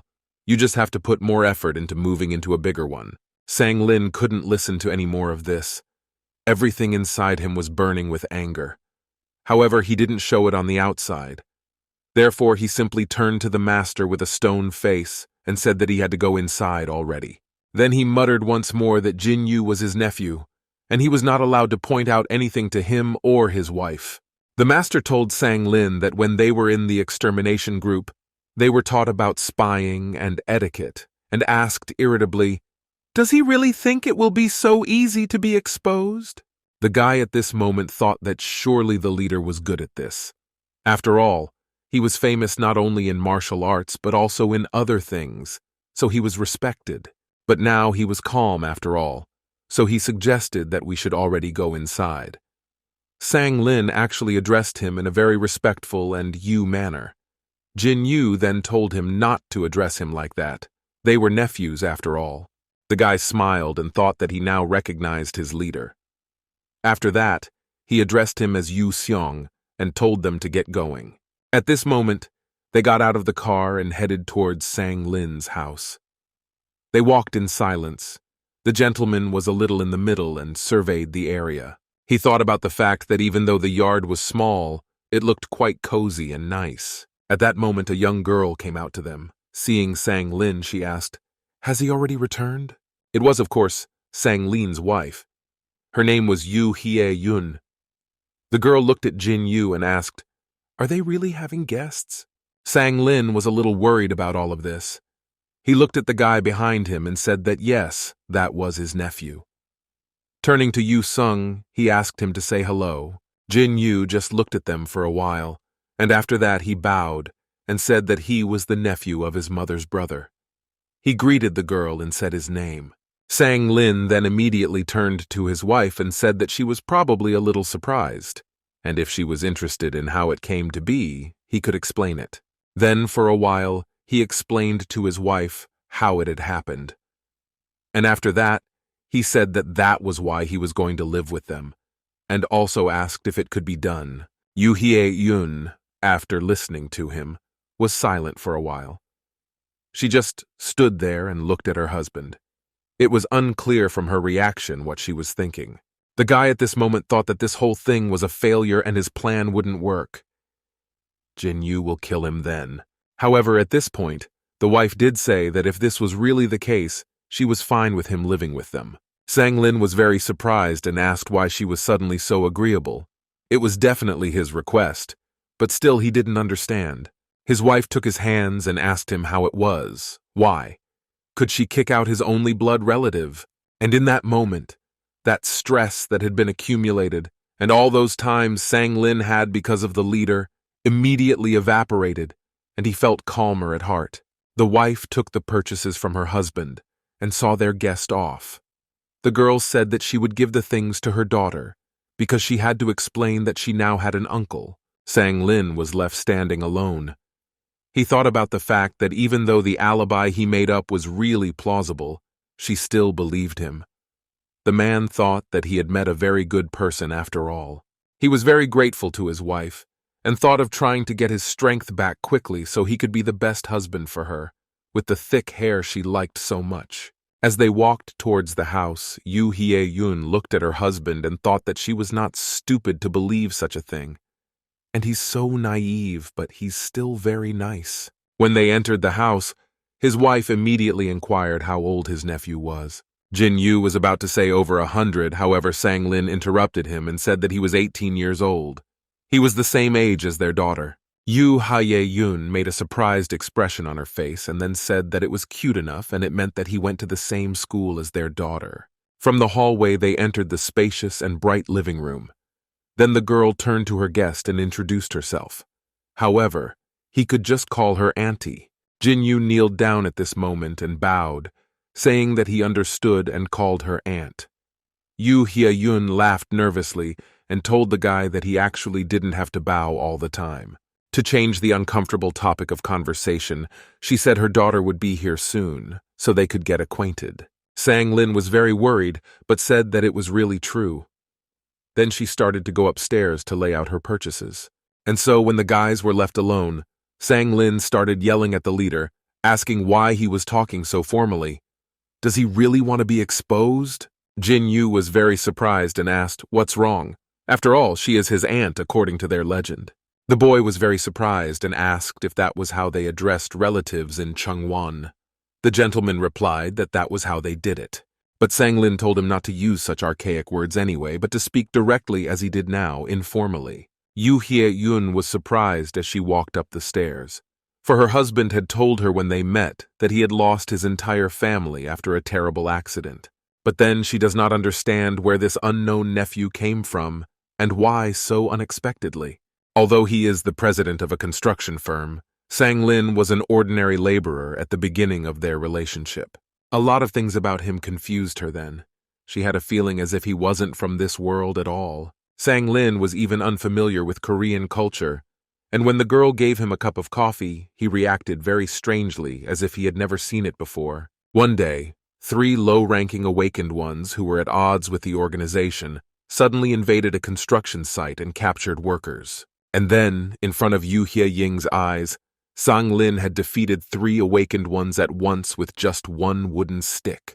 Everyone was in shock after what had happened, and when the criminals were arrested, a girl came up and asked him how he had managed to deal with them at all. Sang-lin was pleased that she was paying attention to him and calmly said that they couldn't even use their own power, so it was easy enough.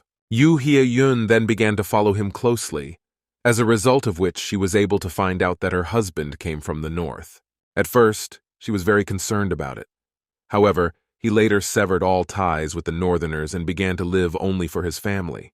The girl looked down at them from above and thought, maybe this kid is an agent with the north. Maybe he just happened to meet this guy somewhere and decided to help him. But they certainly can't be related because they're too different. At this moment, the guys sat down suddenly opposite each other. Jin-yu said that even though he was the head of the family, yet he needed to get permission from his wife, He thought it was something strange. Sang Lin explained that this world actually had a slightly different setup, and there were no kings or any emperors here. The gentleman, hearing this, was very much surprised and asked, "But who then, in that case, could govern the country?"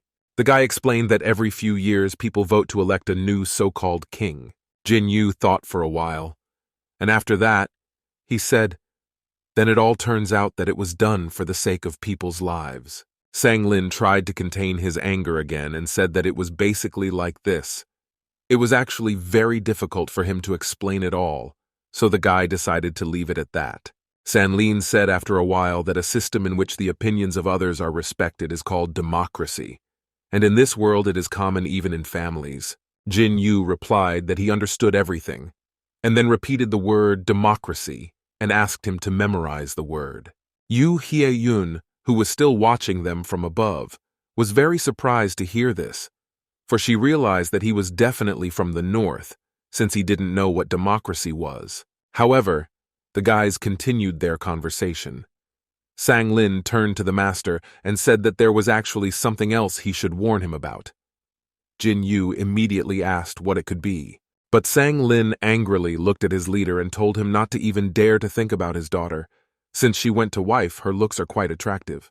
Jin Yu thought about it and said that it turns out his daughter went to his wife, not him. The guy confirmed these words. However, he was still angry, so the gentleman decided not to annoy him even more, so he replied that he understood everything and it wouldn't happen. Sang Lin looked into the leader's eyes and remembered that he had seen such an impudent face before, and at this moment he remembered where he had first seen it. It was quite a few years ago one of the army leaders approached the leader of a demonic cult, asking for permission to tranquility in that world. Then he looked straight at Jin Yu and told him to obey the emperor's decree and fall to his knees. The Lord laughed upon hearing this and asked if he was seriously telling the demonic cult leader to fall to his knees right now. Jin Yu, for reassurance, said that he promises him that he will never touch his daughter and made that face again. Sang Lin remembered that this is the expression he makes when he tries not to laugh. His daughter even received a lot of business cards from the company on the street, and at school, guys are lining up for her. But then he wondered if the leader would even know about it, since he came from Changwon. And then he had a great idea. San Lin turned to the master, said that his wife was beautiful, and asked, did he not think her beautiful enough? The guy at this moment glared angrily at the leader.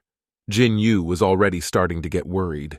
He remained silent for a while, and after that, coughing, he said that not at all. He doesn't judge people by their appearance. Sang Lin then asked why he was then suddenly coughing and started, "And what kind of suspicious reaction is he having?" Jin Yu also started to raise his voice and asked why he was the one being disrespectful. How old was he anyway? Sort of like a little over 50. Sang Lin then clapped his hands and said that it was definitely good to be a 100-year-old monster. However, it was not a long way to the grave. He also added that his wife is very beautiful. It's just that in this world the standards of beauty are a little different, and what was considered beautiful in Changwon is considered ugly in this place. Jin Yu was already bored with this conversation.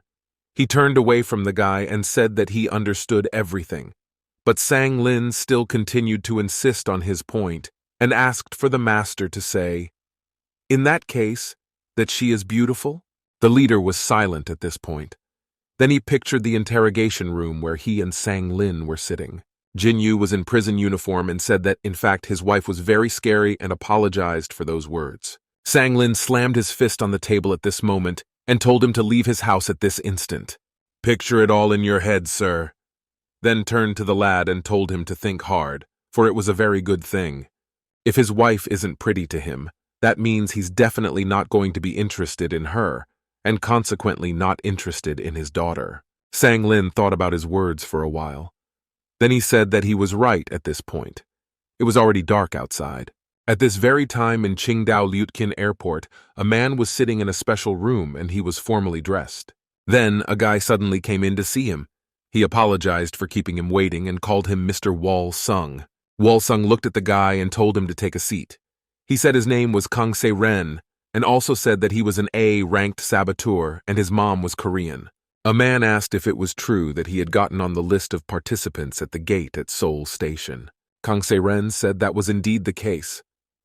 Wol-sung then asked that he report what he knew. The man did not look at his interlocutor and said he was there by pure chance, and afterward told him the whole story he knew. Wol-sung is the head of the Chinese organization. When the guy finished his story, he asked how strong this Wang Gyu was, but then changed his mind and asked what level he was even at. Kang Si thought for a while, and after that, he said that he guessed that he thought his level was more than 200. Mr. on hearing this, was very surprised that a teenager could be of such high caliber, and it was very strange that he knew nothing about the system. Kang Si said that although it was unlikely, he might have lost his memory. However, Wol-sung said that he disagreed with that thought. After all, if you crushed the fruit in a blender, the residue would remain on the skin, and it would be funny if it turned out to be as thick as the juice itself that day. The guy was very surprised and asked how they even got to this conversation, but then all of a sudden Mr. turned to him and told him that from this day forward, he would be working in the 5th Citizen Safety Unit. The team is not yet fully formed.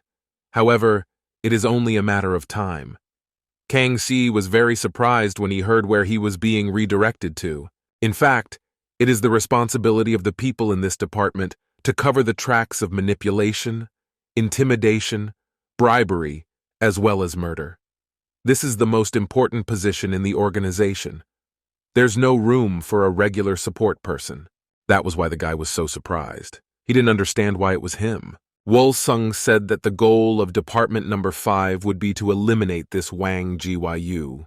When it was deep evening, Sang Lin and his wife had already gone to bed. Then the girl suddenly turned to him. Yu Hye-yun said that it would probably be hard enough for Yu Sung in his new home, and suggested that maybe they could all sleep together that day. Sang Lin thought about her suggestion for a moment. Afterwards, he said that it would probably be better after all.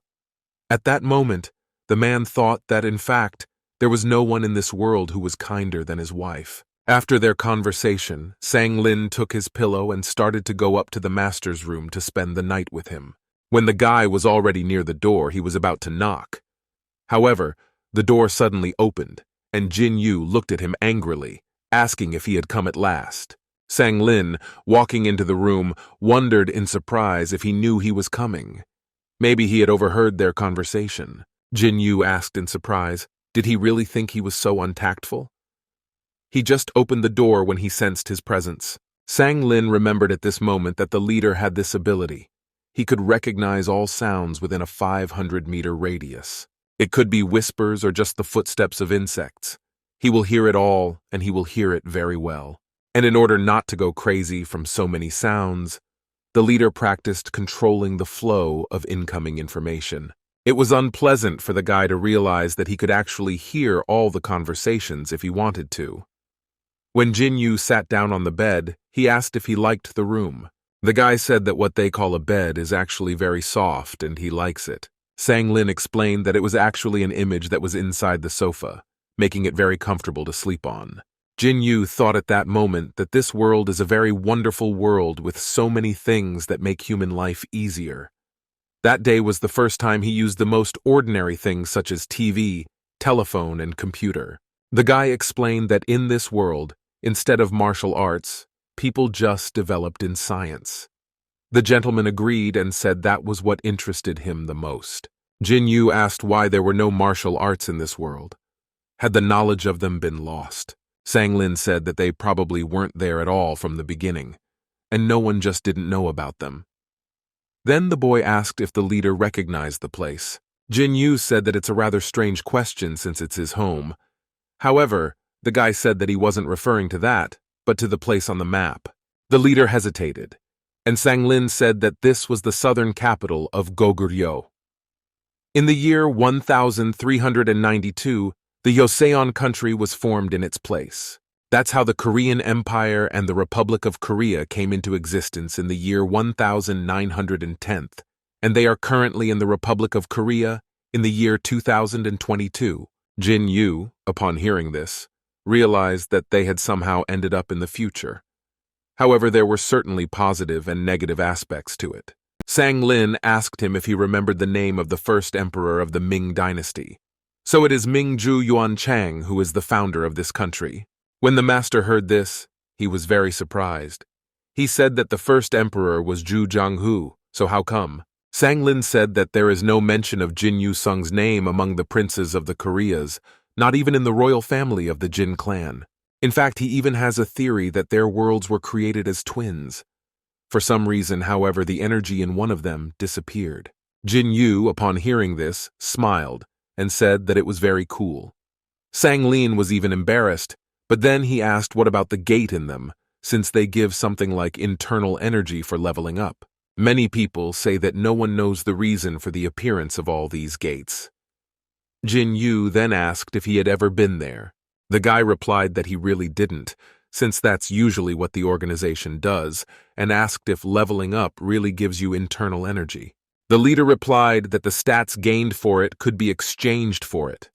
It was possible if you had the internal energy from 120 years of cultivation. Sang Lin was very surprised when he heard this, and after that, he was upset. After all, he didn't have that much energy.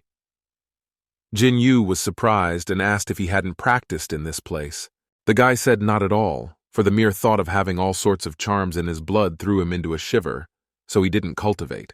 But the leader at this point said that he blocks these particles with energy while breathing, so it's so much easier. He pointed to the seat next to him on the bed and suggested we begin with the process of removing impurities and stagnation in the body using internal energy. Sang Lin, hearing this, was very surprised.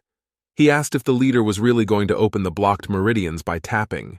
Jin Yu said that this was exactly what he was going to do, as he needed to warm up the blood a bit first. Actually, the technique that the leader was going to do is called Chugunquachel, and it allows you to get rid of blood clots by directly affecting the blood vessels. However, you will feel like a beaten dog afterwards. Of course, Sang Lin had no choice. So he approached the gentleman and he started doing his procedure without even warning the guy about it, who wanted to mentally prepare himself. Jin Yu pressed one of the points on his body, so the guy immediately relaxed and fell onto the bed. Sang Lin realized that this would not end well. Then the leader started to use his magic power and asked, "He did run away when he saw him, didn't he?" The guy had to know what the poison was giving him. How could he ignore it? At this moment, thousands of charges rushed through Sang Lin's entire body. Jin Yu, smiling evilly, continued to do his technique and told him to calm down. After all, he is only doing this for his sake. Sang Lin, who was in a lot of pain, wondered if he was taking revenge on him now.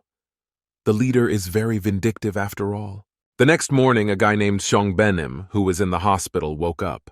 When the system window appeared in front of him, he realized that it wasn't a dream after all, and he had indeed awakened that day. However, at that moment, two men suddenly entered his room, one of them entering to apologize. It was the leader Han Jin-hu, who even had a fruit basket in his hands, and also his deputy, a man named Im Hyun-sang. When they came in, the manager said that it had been a long time since they had seen him. The man then introduced himself and said he was a 60th graduate of the police academy. Xiong Benim remembered it immediately, but he didn't understand why the room had suddenly become so dark, so he assumed that maybe the light bulb had just burned out. The room was actually quite bright, but it was just that he had been given special powers. The man approached him and told him that he was currently the branch manager of an organization in Seoul. He realizes that he does not have time for him right now, but he needs to ask some questions. Xiong Benim was fine with that.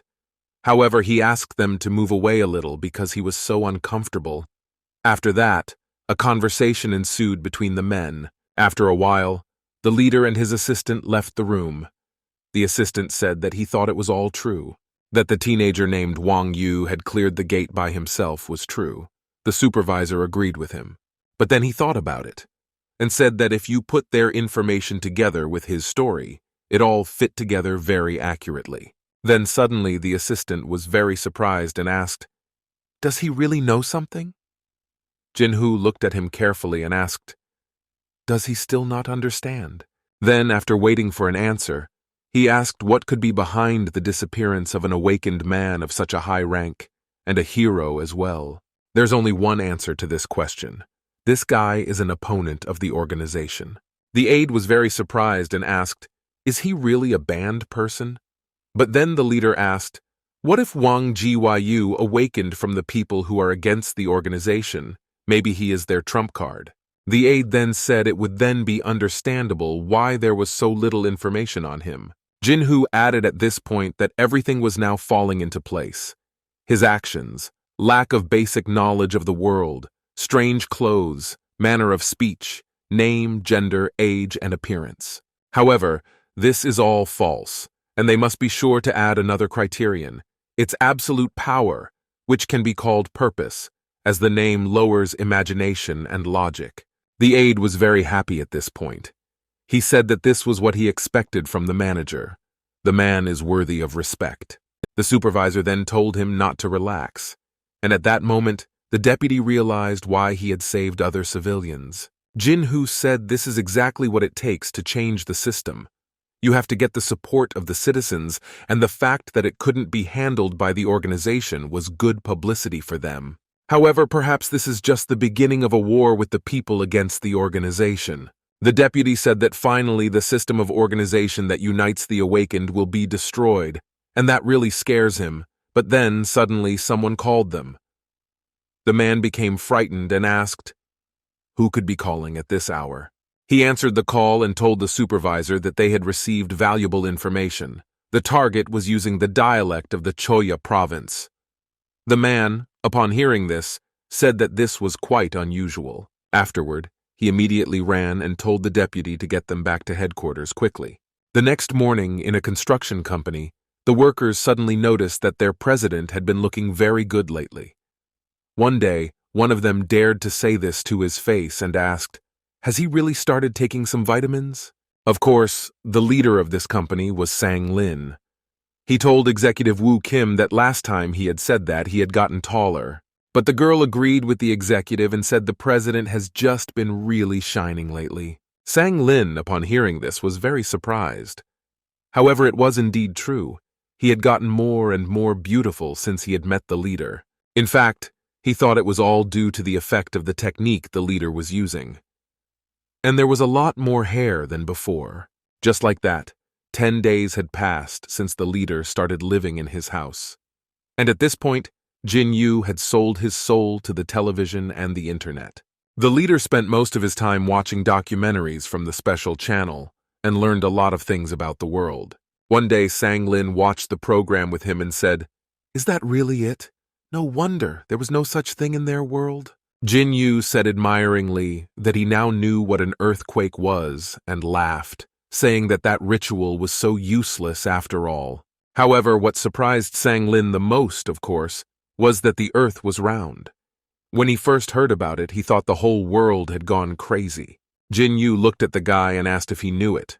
Here he was, for example. He knew everything, but the guy resented it and told him not to lie because he didn't, and also asked if he didn't remember what he said when he went to the Western lands about what would happen to him if he collided and fell off the edge. He even told him to relax even then, because the planet was round. Sang Lin was surprised and asked, weren't those words of comfort? However, how did he know about this? They haven't studied this at all, right? Jin Yu said that actually one day he decided to go very high up. That's when he saw their round land. Sang Lin, hearing this, was very surprised. He asked how a person could even reach the stratosphere. But then he said that if he could handle that guy in the gate, there was nothing to be surprised about after all. The leader's second hobby was martial arts novels and comics, but this was in principle expected. However, what was very interesting was that the worlds from the novella and their home world were very similar. One day, while reading one of the books, Jin Yu asked, doesn't this mean that there's still someone who managed to open the gate? Sang Lin said it was very unlikely. When he looked at what he was reading, he said he hadn't seen this in a long time. These comics reminded him of his homeland, so he looked through them often.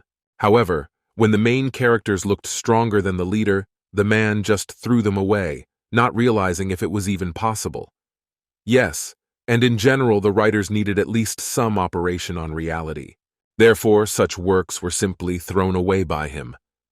In fact, Jin Yu lived quite quietly, even surpassing Sang Lin's expectations. But then suddenly the guy got a call from his daughter at work. He immediately picked up the phone and in a joyful voice asked her what was wrong. However, at that moment her daughter started screaming into her phone saying that Yu Sung was bullying her again. She was crying and hysterical. Sang Lin was worried. He tried not to react to it, but then he asked her what had happened this time. The daughter started to tell everything. In fact, there was still one problem in their house after all. And that was that the leader and Sang Lin's daughter were constantly fighting and squabbling over the television set. They could also fight over tasty snacks. In fact, they fought over little things, but several times a day. After listening to his daughter, Sang Lin thought that she wouldn't do such a thing without a reason, so he replied that he understood and would be back soon. At this moment, Do San Lina was in her room. She was very upset because Jin Yu was very annoyed with her. She didn't understand how it was even possible to eat 2 whole scoops of ice cream. She wished their guest had left at least one for her. Seo Yoon tried to calm down at such thoughts after all. She realizes perfectly well that there was no such thing in the north. However, she still can't forgive him. At this point, the girl there became furious that she even threw her toy against the door. In fact, a few days ago, the girl's mom called her to a coffee shop after school and told her that she should know about who her father really is. Seo Yoon was very surprised and asked who he was, if he was a spy. She actually said that phrase as a joke. However, her mom said that it was absolutely true. Her father and Yu Song came from the north. The girl didn't expect to hear that, so she even choked on her drink. Seo Yoon couldn't believe that her father was really a spy from the north. However, if you look at his face, everything fits together and it's obvious. That same evening, the girl called her father's business partner and asked for a DNA test for paternity. Soon the results came back, and the test result was that there was no match. Jin Yu was neither her father's son nor nephew. Seo Yoon suddenly speculated, perhaps his father is just perhaps Sang Lin's comrade from the north. At that point, the girl gathered herself and went downstairs and told her mom that she would go out with her friends. Hye Yoon was fine with that. However, she told her daughter to come back for dinner. The girl passing by Jin Yun thought about the fact that all he does all day long is just that. So it's watching TV, playing on the computer, or reading comic books. She thought maybe it was because he had no friends in Korea. Seo Yoon felt sorry for him. After all, he's a good-looking guy. In fact, he even reminded her of a certain hero. So she decided that she would treat him better. That day, Jin Yu was watching a program on TV that showed man's first steps on the moon. He liked this program very much because he was learning more and more new things every day. However, at that moment, a girl came up to him and interrupted his viewing. He immediately moved away from her, telling her to go away, for a very important scene was about to take place. Seo Yoon was not offended by his words. She thought it was really cute since he can't even look her in the eye. Then she asked him if he wanted her to buy anything for the return trip. Jin Yu was very dissatisfied, for the girl had torn him away from watching.